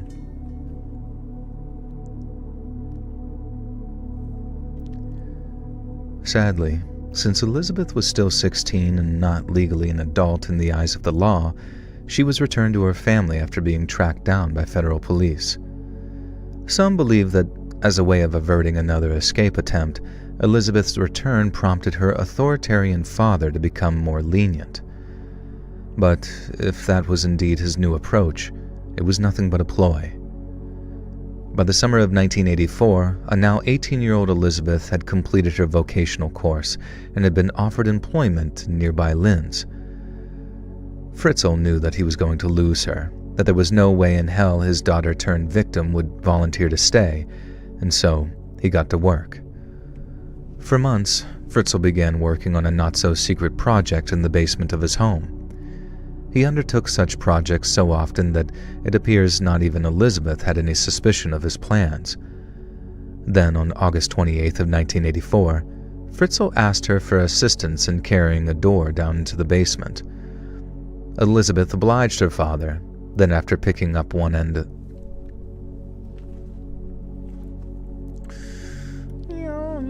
Rah! Why are we rawing? Oh, you missed me. Oh, thank you. What is good in the hood? Weird. Get your clam sauce out of here. I went to a steakhouse recently that was like lauded, well, not actually told to me by any... The only thing I knew about this steakhouse my entire existence was that every steak there was $50 flippin' dollars. And I went there with family, a late Father's Day get-together, and I don't know, it was the most mid food I had ever had. Not ever, but I mean, like, for shit that was like $50, I was so excited for the steaks to be just like shit my pants good, and not just from the fat. You know, it was just like, oh my god, oh, so delicious. It was not that. It was like kind of chewy. I'm like, yeah, it's kind of chewy. K Sugar 04, welcome to the Buttersalt Cult. You now have access to bonus content. Thank you.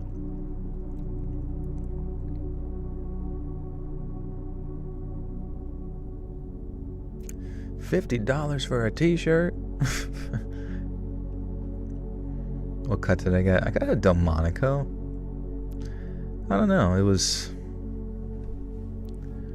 pretty mid.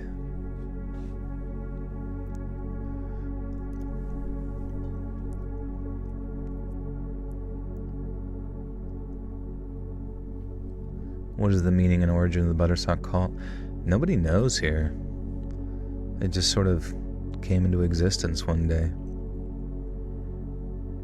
And that's why we joined. It was just, there's so much mystery behind it.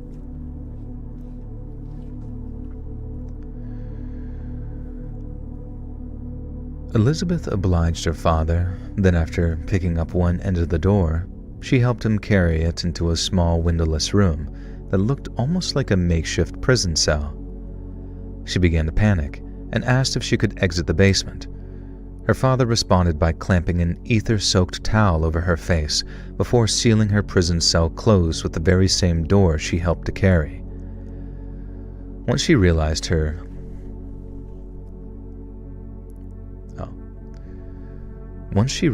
her teenage daughter was missing, Rosemarie Fritzell filed a missing persons report with the local police department.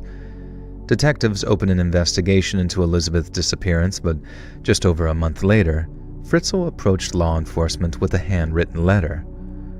Purported to be from Elizabeth, the letter had been postmarked in a town just less than 100 miles away and explained that she was tired of living with her family. Confirmed to have been written in the girl's handwriting, the letter also explained that any attempt to find her would result in her fleeing the country. Fritzell told police that he believed his daughter had joined some kind of New Age cult. In reality, she had been forced to write the letter whilst being held in her father's basement. Over the next 2 decades, Fritzell entered the basement on an almost daily basis, supplying his daughter with food and other essentials before violating her repeatedly. Jesus, dude. 20 years? What the fuck? 2 decades to your own daughter? Why is this guy so fucked? What happened?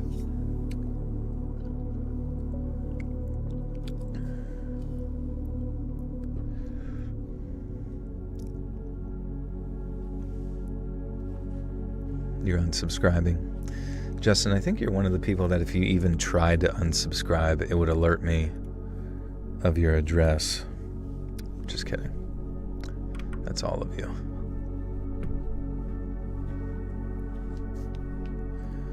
I think his daughter had several children by him. Oh my God, dude. Jesus criminy.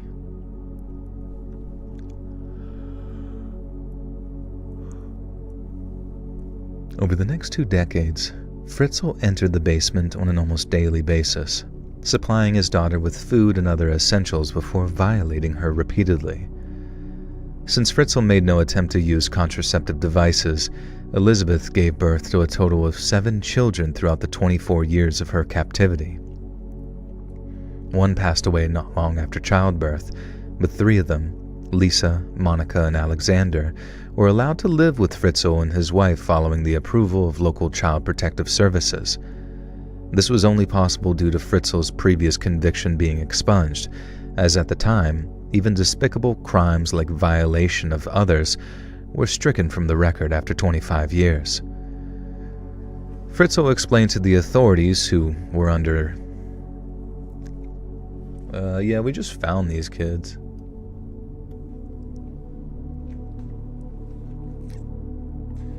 Yeah, I was warned that this story was actually way worse than, like even worse than Albert Fish. So, trigger warning. I think the dude just didn't like what happened when he got caught, so he made the situation where it was impossible or difficult. Jesus, yeah.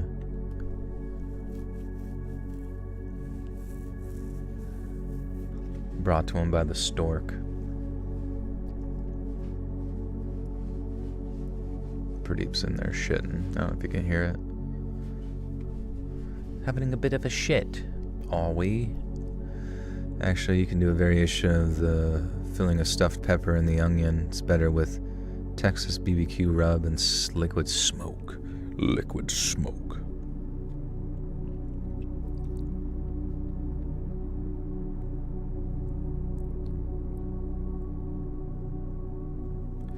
Smoke.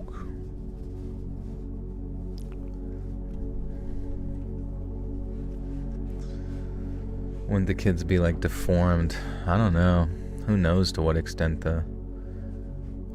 Maybe like learning difficulties or something like that. Maybe it wouldn't be like directly obvious what the issues are. I think the daughter convinced him to let her take the kid to the hospital. Okay. Did we already we didn't already cover this story on the channel, did we, before? Yeah, it is like barbarian.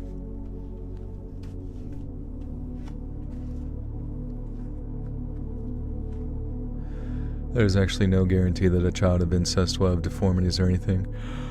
I just heard it was like a 200% or something like that. Maybe I'm wrong. Not deformities specifically, but just like varied mentation to the point where they might be more aggressive or something of that nature.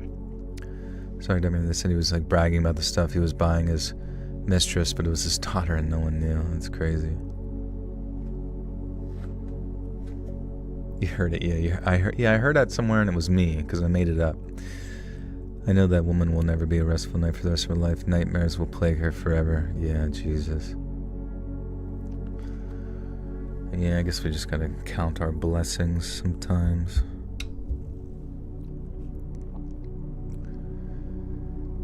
Fritzell explained to the authorities, who were already under the impression that Elizabeth had joined a cult, that she simply did not wish to raise her own children.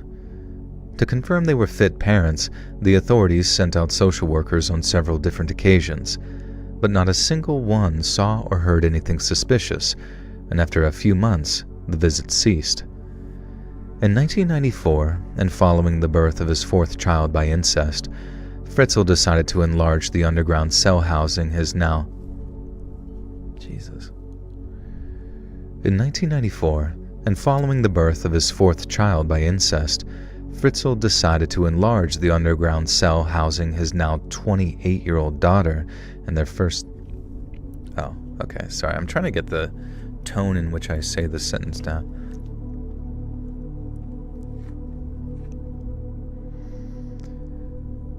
In 1994, and following the birth of his 4th child by incest, Fritzell decided to enlarge the underground hell. I was going to say hell. I guess that's what it was. In 1994, and following the birth of his fourth child by incest, Fritzell decided to enlarge the underground cell housing his now 28-year-old daughter and their first 3 children. He put Elizabeth and the children to work, making them dig out soil with their bare hands until more than 200 square feet had been added to their lodgings. It's also believed their work was incentivized by the additions of amenities such as a CD player, then later a television with an integrated video cassette player. Fritzell then installed a refrigerator and hot plate in the basement so that Elizabeth could cook and feed their children at her leisure. He also charged her with the children's education and punished her failures by shutting off their power or refusing to bring them food. On one such occasion, Elizabeth threatened an escape attempt. Fritzell responded by saying that if any such attempt took place, he would flood the basement with carbon monoxide and suffocate them. He later claimed to have electrified the door to their cell and that any attempts to free themselves would result in sudden and fatal electric shocks. This was later determined to be untrue. Fritzell had rigged up no such fatal mechanisms. Damn, dude. God damn, man. Isn't that weird to think, like, there's a lot of people just going through hell all the time around us and we have no idea.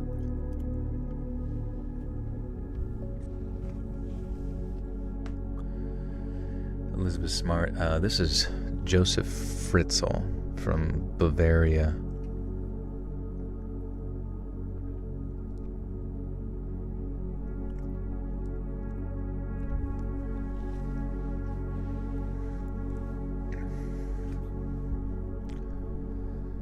This was later determined to be untrue.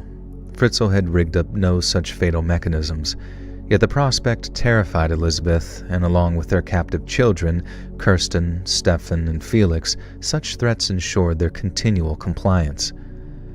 As you can imagine, Fritzell spent a considerable amount of time in the company of his captives.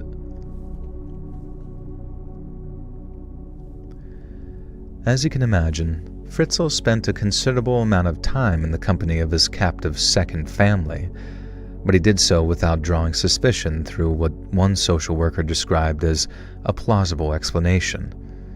Fritzell told his wife and tenants that the basement constituted his office, and since he drew up plans for devices intended for use by multi-million-dollar manufacturing companies, his work had to be kept secret from potential corporate spies.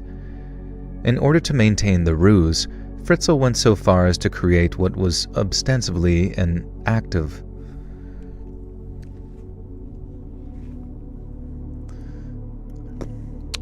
liquid smoke hickory and mellow smoked Gouda go well, or a sharp cheddar. That sounds yummy. She was more outraged by his lie than the decades of abuse. Yeah, Jesus Christ. And when I was an EMT 30 years ago, we had a family here. Their youngest looked like a Captain Caveman and would hang around the hospital parking. Like he just had nothing else to do.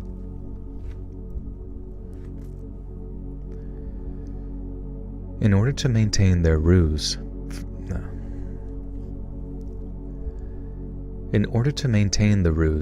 Fritzell went so far as to create I can't read this. In order to maintain the ruse, Fritzell went so far as to create what was ostensibly an active workshop in his basement and concealed the entrance to Elizabeth's living quarters behind a total of 8 electronically locked doors. These doors could only be opened using a remote control Fritzell carried on his person, giving Fritzell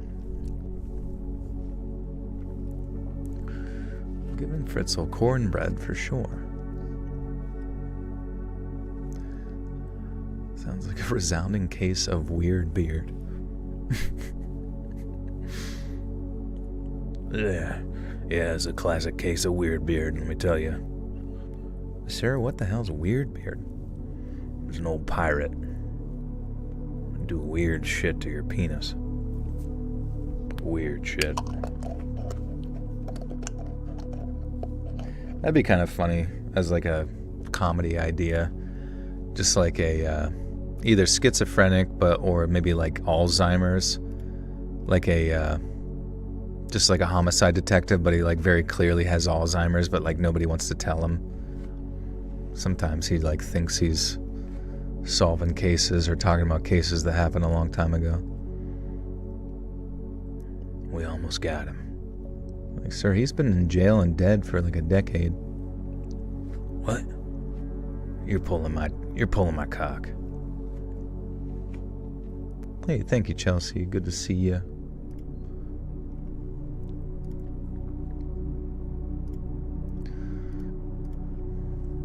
When you get a chance, listen to the video I recently made about Weird Beard. These doors could only be opened using... Okay, right. These doors could only be opened using a remote control Fritzell carried on his person, giving Fritzell much-needed peace of mind. But that didn't mean there weren't a couple of close calls. One night, one of Fritzell's tenants claimed to have heard a noise coming from the basement. Fritzell promised to investigate, then returned saying that he'd fixed some faulty pipes and that the tenant wouldn't be hearing any more noises. For 24 years, Fritzell kept his second family a deep, dark secret, and the level of security he employed gave him no reason to suspect his scheme would come to light. Until one day, something happened that changed... Until one day, something happened that changed everything. On the morning of April 19th, 2008, Fritzell entered the basement to find that Kirsten, his eldest daughter from Elizabeth, had fallen? Or become, yeah, it's fine.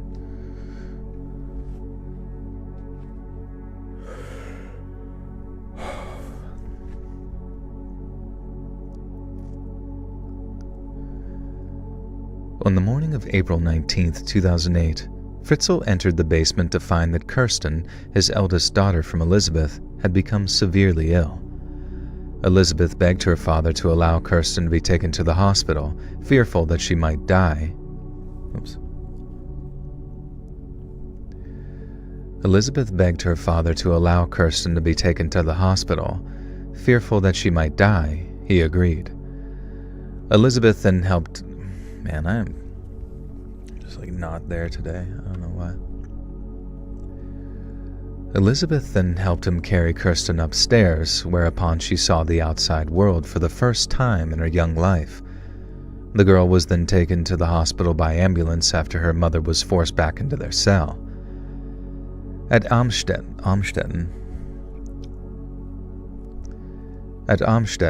Kirsten was discovered to be suffering from a life-threatening kidney infection. Yet while Fritzell tried his best to explain the events leading up to her illness, doctors began noticing glaring inconsistencies in his story. For example, Fritzell didn't seem to know how many children he had. He also presented doctors with a note written by Kirsten's mother, Elizabeth, after claiming to have severed all contact with her. The police were alerted, and on April 21st of 2008, they broadcast a public appeal. The police were alerted, and on April 21st of 2008, they broadcasted.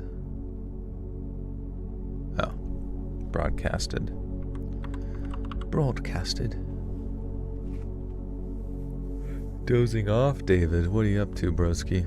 What's new? Oh, you're drunk driving. Nice. Perfect. That's about what I expect from all my subscribers.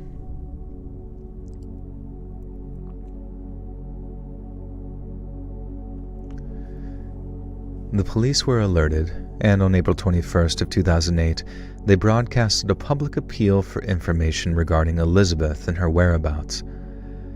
Fritzell once again asserted that Elizabeth had run off to join a cult, and went so far as to name the cult and gave police a description of their practices. Yet when officers contacted an acclaimed expert on the occult, Manfred Wolfart, he claimed that he had no knowledge of any such organization, fictional or otherwise. Yet on the contrary, and after examining letters supposedly written by Elizabeth, he had noticed some rather familiar indicators regarding her writing.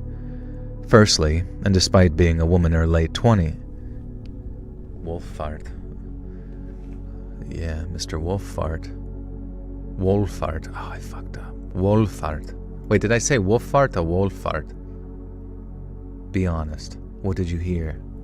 What did you hear? It's wolfart. Fert. Wolfert. You heard wolf fart? Son of a gun. Don't laugh at me. Don't laugh at me. What if every time you guys laughed or put in the laughing emoji, I had like a crash out on stream? Somebody laugh at me. I'm like crying on the ground. Don't do it. Honestly, I am kind of a sensitive bitch. I'm such a sensitive little bitch. I can't take anything anymore. Any sort of crying emoji or the rolling, anybody types raffle in the chat, I just absolutely lose my shit. I sound like your ex? Yeah, your soon-to-be ex. We're breaking up.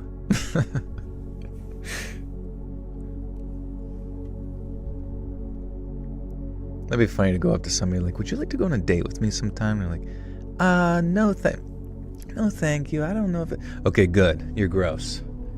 Good. I was testing. I was just making sure to see if ugly chicks still liked me. Thankfully, they don't. Yet when officers contacted an acclaimed expert on the occult, Manfred Wolfart, he claimed no... Am I saying wolfart more? Incel move? Come on, that's a power move. That's asserting dominance over the earth. Okay, is it wolfart? I'm just going to type it into the great World Wide Web.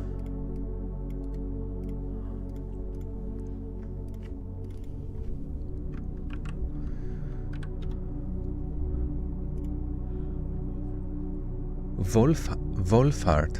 Oh. Wolfart. Wolfart. Wait. Wolfart. Wolfart. Manfred Wolfart. Alright, we got it. Don't you worry your little pretty mouths. We're good. Yet when officers contacted an acclaimed expert on the occult, Manfred Wolfart, he claimed no knowledge of any such organization, fictional or otherwise. Yet on the contrary, and after examining letters supposedly written by Elizabeth, he had noticed some rather familiar indicators regarding her writing. Firstly, and despite being a woman in her late 20s, Elizabeth seemed to possess the vocabulary of someone 3 times her age. Secondly, there seemed to be a pattern of unusually large spaces between every 3rd or 4th word, suggesting the girl had taken her pen off the page to listen out for someone's dictation. In other words, someone had either forced Elizabeth to write the letter, or had a great deal of say in what was written. As police decided to reopen the now decades-old investigation into Elizabeth Fritzell's disappearance, Fritzell returned to the basement and tried to calm his terrified daughter. Elizabeth seemed convinced that little Kirsten would pass away and demanded to be at her child's bedside in order to comfort her. It's here that Fritzell made his first but ultimately fatal error in his despicably evil scheme, in that he believed that he could come between a mother and her child. Many believe grave threats were exchanged. That's usually placid. Wolfart. Reinhardt.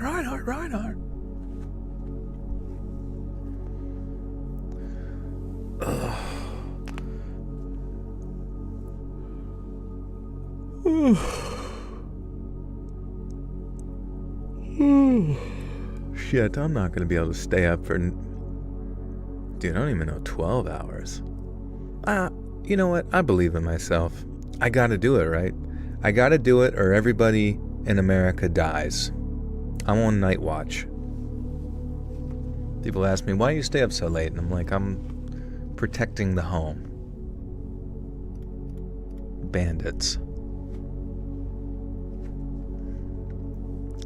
People ask me, they say, "What, Mr. President, why do you stay up so late? What's going on?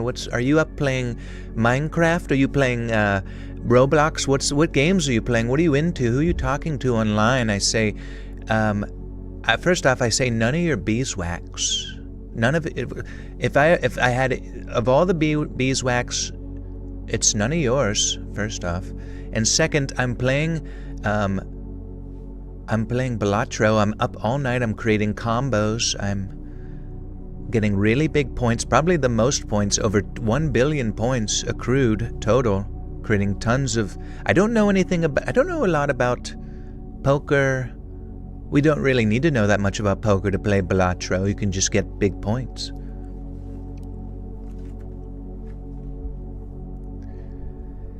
Many believe grave threats were exchanged, that a usual placid Elizabeth became vicious in the face of her father's denials. It's unclear exactly what was said during the exchange, but what we do know is that on April 26th of 2008, he released Elizabeth and their 2 sons, Stefan and Felix, and then brought them upstairs to join the rest of the family.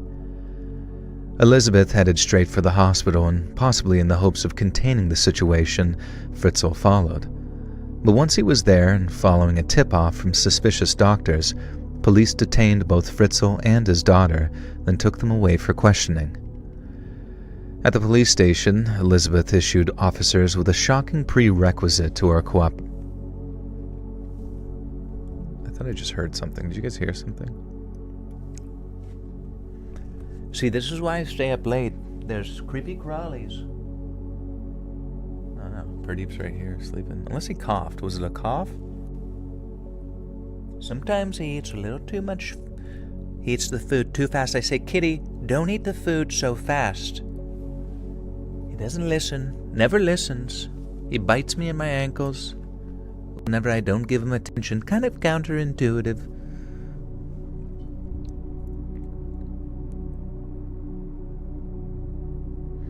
It happened before, except last time I was also in the line of fire. What?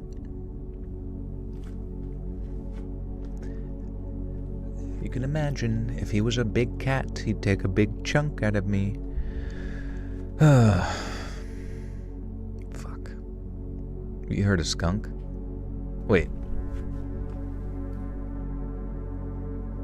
Alright, now I'm just schizophrenic. Fritza Scannick. At the police station, Elizabeth issued officers with a shocking prerequisite to her cooperation. She would only answer their questions if they could guarantee that under no circumstances whatsoever would she ever have to lay eyes on her father ever again. Then, and only then, did she begin to tell the story of her 24 years in captivity. Perhaps one of the worst details officers heard that day was Elizabeth's explanation of how her father would violate her in the presence of their children. He would show them adult entertainment using the videocassette player, then would force Elizabeth to reenact what they saw on screen while the children watched nearby. Fritzell was swiftly arrested before his family members were taken into care. Then the following night, investigators gained access to the underground prison cell using the secret keyless entry code, gazing in horror at the construction's crude sophistication. On April 29th, 2 days after Fritzell the Pretzel.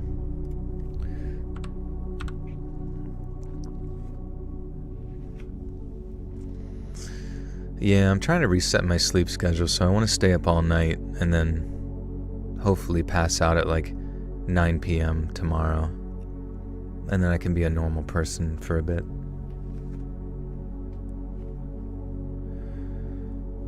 What's the starting icon? I'm pretty sure my icon is second one and I have a gap between subscriptions. What are you talking about?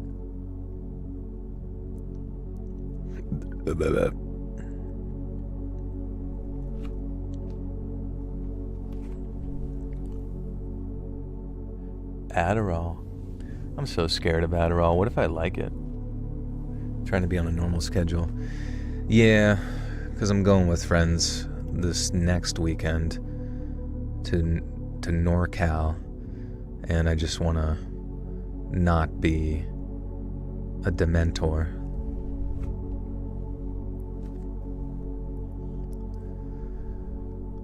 On April 29th, 2 days after Fritzell was taken into custody, DNA evidence confirmed him as the biological father of Elizabeth's children.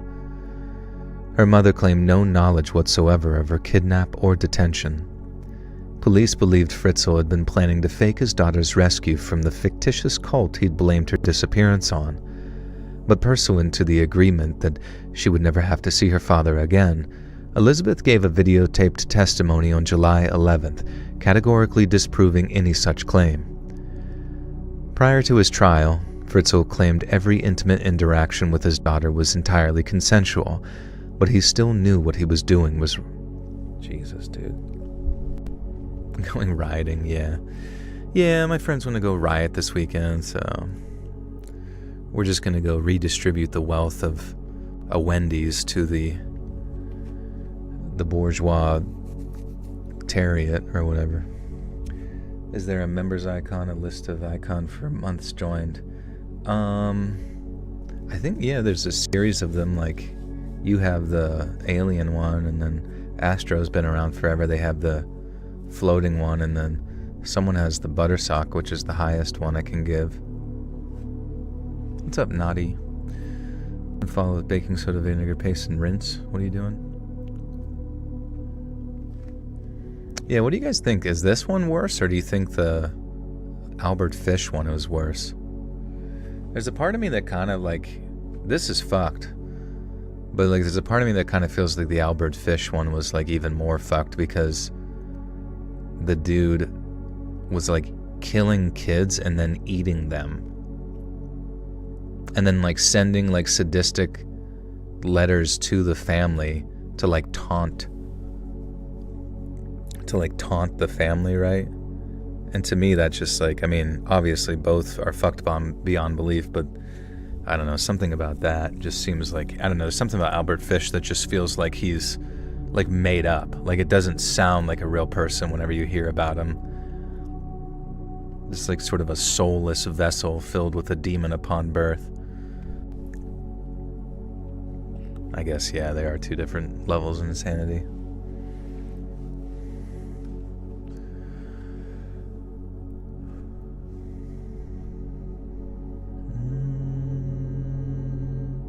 Albert Fish is the reason he took a break from true crime. I mean, for a little bit, I was just like, fucking hell.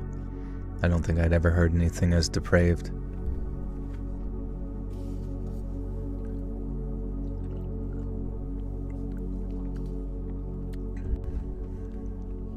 Because didn't he also, like, hang a kid in a tree? Didn't he, like, take a kid and, like, hang him in the tree? Or did he kill him and then hang him in the tree? I remember, like, saying that they, like, found the one kid, like, hanging in a tree. I'm like, Jesus, fuck.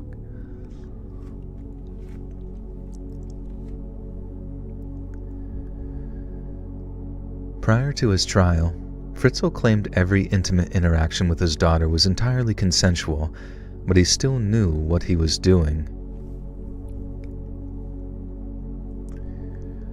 But he still knew what he was doing was wrong. An extract from a communication with his lawyer read, "I always knew during the whole 24 years that what I was doing was not right, and that I must have been crazy to do such a thing, yet it became a normal occurrence to lead a second life in the basement of my house." Regarding his treatment of the family he had with his wife, Fritzell stated, "I am not the beast the media make me out to be." Then, with regards to his treatment of Elizabeth and her children in the cellar, Lee explained that he brought her flowers, as well as books and toys for the children in what he referred to as the bunker. Fritzell also mentioned watching movies with his second family, but conveniently failed to specify their content. When asked why he'd chosen to imprison Elizabeth, Fritzell was frank in his explanation that she did not adhere to any rules once she became a teenager. "That's why I had to do something," he said. "I had to create a place where I could keep Elizabeth by force if necessary, away from the outside world." Fritzell also implied that the emphasis on discipline following the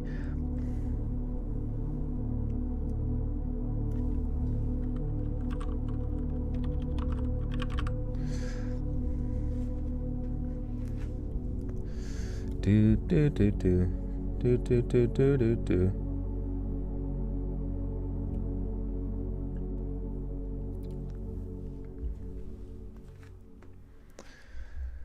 You forgot about my other channel. I've been sitting here waiting for you for months. And you forgot?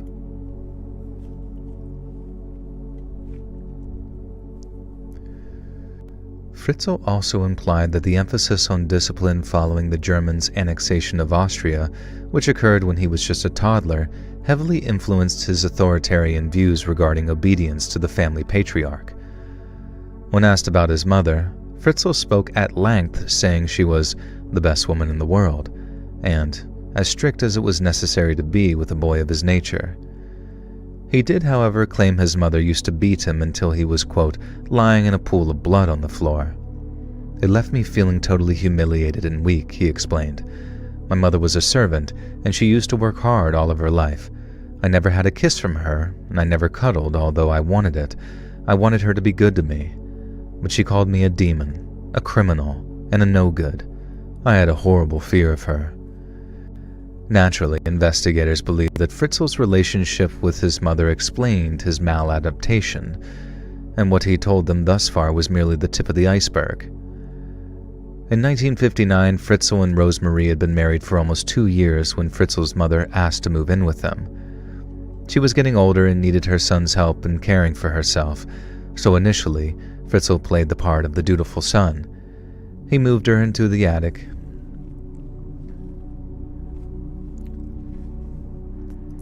Well, that's the question, is like, was the mom right, or did she, pound him into psychopathy, you know what I mean? Not trying to, defend him, I'm just saying, a lot of these criminals tend to have a pretty abusive or traumatic history.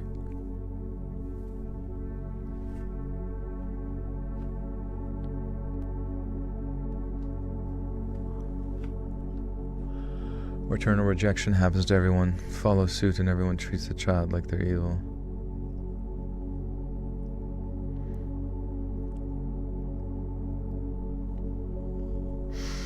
Yeah. He moved her into his attic, kept her comfy for a while, but over time, his treatment of her began to change. He began talking back to her and ignoring her requests, becoming more and more insolent. He began talking back to her and ignoring her requests, becoming more and more insolent as time went by, until one day, his mother realized he was enacting a slow but terrible revenge. Fritzell fed his mother less and less food and allowed her less and less sunlight until eventually she was too weak to move. He bricked up her window, informed their neighbors she'd passed away, and then gleefully told her own mother.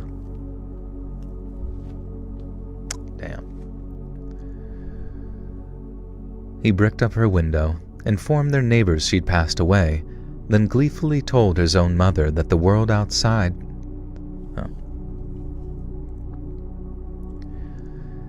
He bricked up her window, informed their neighbors she'd passed away, then gleefully told her own mother that the world outside thought she was dead. She was his first prisoner, the first woman he'd exercised complete and utter control over, and when she passed away in 1980, it's believed she remained a prisoner in the attic for up to 12 years straight. In a report by forensic psychiatrist Dr. Jesus, dude. Where the fuck is the wife during this whole time? She's like, oh yes, she passed away up there. I never went to the funeral or anything like that, but she is dead.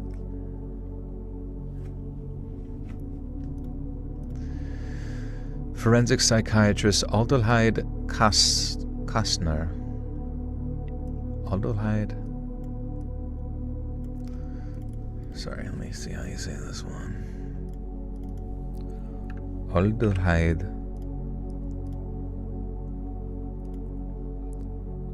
Adelheid. Adelheid.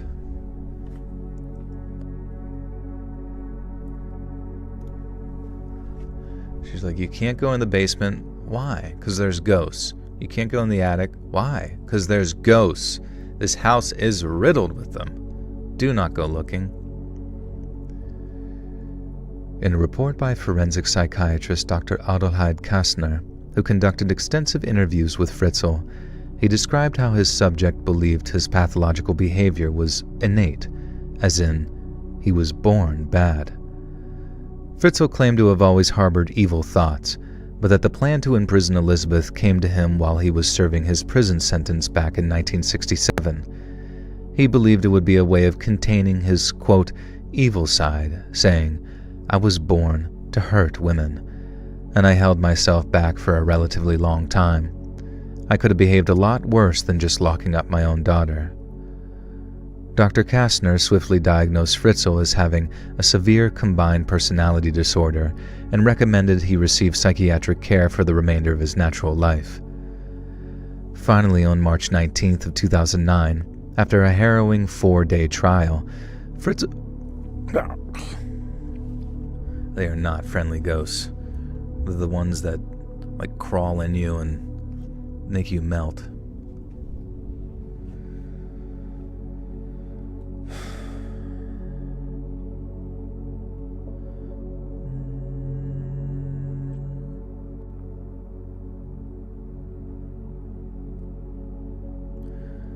He thinks that the only way he could be loved is if he imprisoned and forced someone to love him. Oh shit. Yeah, while simultaneously enacting a revenge upon those. That's crazy.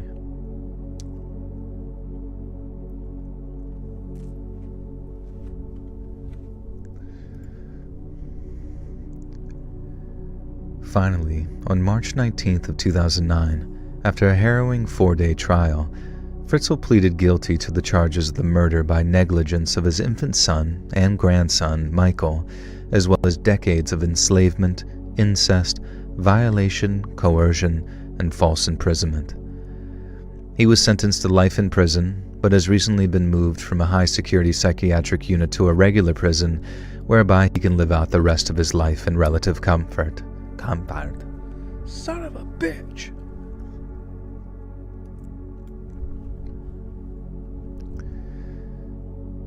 He was sentenced to life in prison, but has recently been moved from a high-security psychiatric unit to a regular prison, whereby he can live out the rest of his life in relative comfort. According to a statement from an Austrian court, the now 89-year-old Fritzell no longer poses the same level of danger that required him to be kept in a secure psychiatric unit.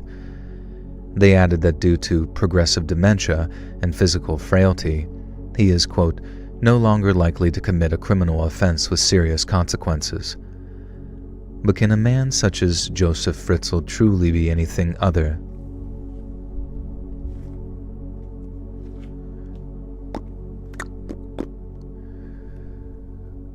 But can a man such as Joseph Fritzell truly be anything other than a clear and present danger to those around him? Or will those like him always pose an imminent and irredeemable threat to the most... Or will those like him always pose... Wait, I don't know how this is supposed to be phrased. But can a man like Joseph Fritzell truly be anything other than a clear and present danger to those around him? Or will those like him always pose an imminent and irredeemable threat to the most vulnerable in society?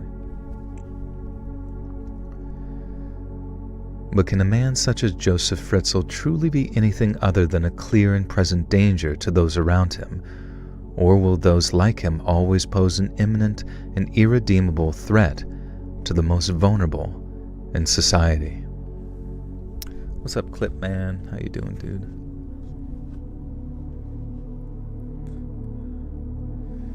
Yeah, I'm always blown away by the Norwegian. Remember that story we covered where the Norwegian guy took a rifle and killed 50 kids on a Norwegian island? And some of them were trying to swim away, but they couldn't. When's my birthday? It already happened. Earlier this month. Anders Breivik, yeah, I think so. It was 50 kids. He killed 50 kids, and then I remember like he only could get like a maximum sentence or something in Norway, and also that their prisons like aren't that bad. You were just revisiting your trauma from the Sarah video and say, yeah, that's kind of crazy. Like that video, I mean, I don't know. I'm actually curious because there's been so many channels that like have reacted to that video that I genuinely do wonder how many times that video has been like viewed, and especially viewed by young people, giving them spooky nightmares. Who's Sarah? It was like, remember that animation from the 10 two-sentence horror stories video? There was a Sarah video at the end where it's like, Sarah! You first saw it on Corey Kenshin. Nice, yeah, Corey's cool. But yeah, it was like a monster animation, and it was really funny too because I saw it like post because someone like reanimated it in like another way and then posted it, and then that like went viral too, and then people were like reflecting upon like their memory of it as a kid, and then some people, like there was one person that had like 20,000 likes on their comment, and it was like saying like, I'm pretty sure that the lore is actually did it. It was just a bunch of lore that they just made up, almost like similar to like how kids just speculate on shit. But it sounded interesting what they said. I don't remember what they said, but it was just like it got like 20,000 likes, and I'm like, hell yeah, dude. I love unfounded rumors. That's how it should always be. What's up, Delia? What is happening? Happy Sunday. Alright, guys, well, thanks for chilling. We're gonna read this outro here. If you guys... Didn't someone request something at the beginning of the stream? Some sort of funny outro?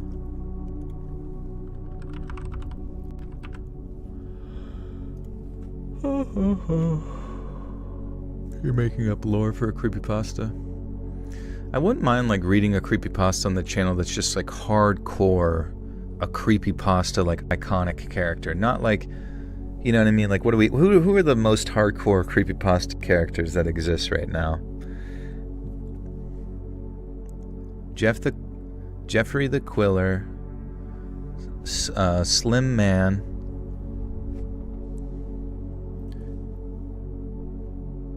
Jim Chuck, the Lumberjack, Smiley Dog. I don't know. I just feel like just an absolutely...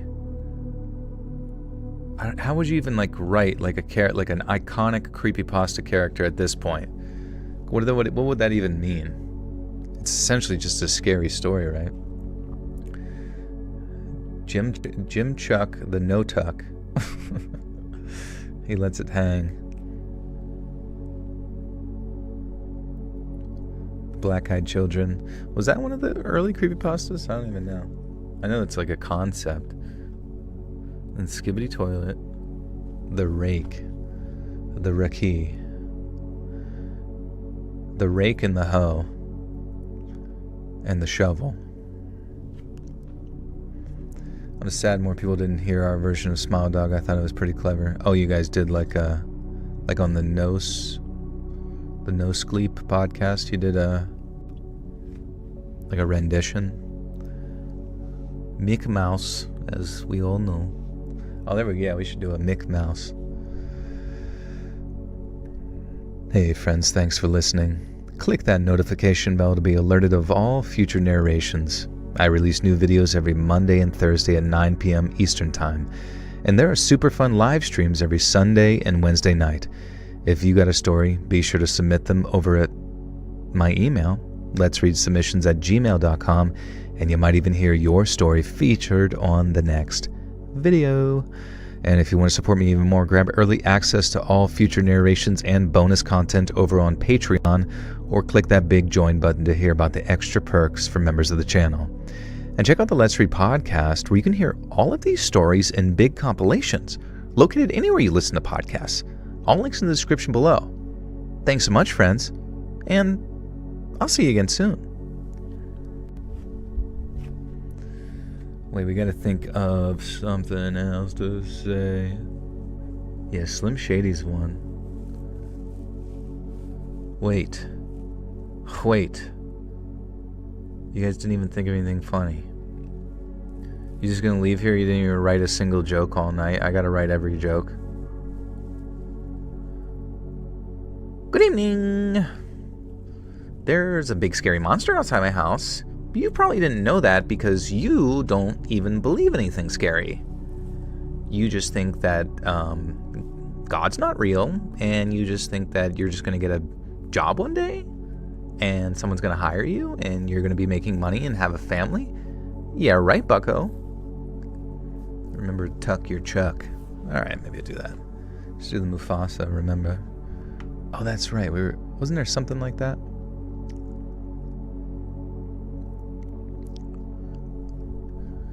Thanks so much, friends. And remember, Jim Chuck. Wait.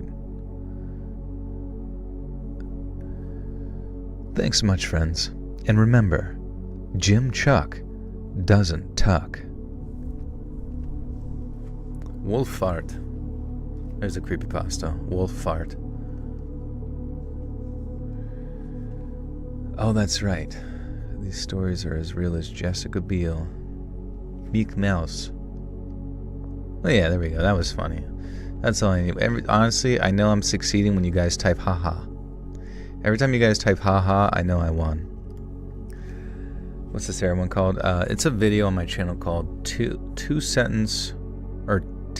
2-sentence horror stories animated. And you're gonna be spookied. Alright, friends, thank you again for hanging. Love you, appreciate you.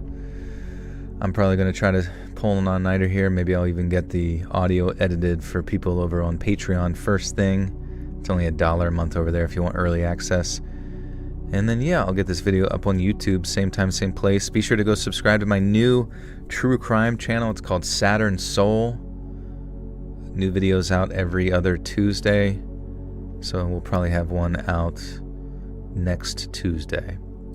See you next Tuesday. Yeah. Love, appreciate you. Follow me on Instagram at letsread.official. Be sure to watch the YouTube videos right when they come out. It really helps. And yeah, Saturn Joel. When am I going on vacation? No, yeah, I'm just going. Like, it's gonna be a quick little vacation down in NorCal. But yeah, I'll be back that Sunday though for show. Hopefully. Oh yes, thank you, Jeremy. Looking forward to that. And yeah, guys, I'll be in touch here on the internet. All right. Bye-bye.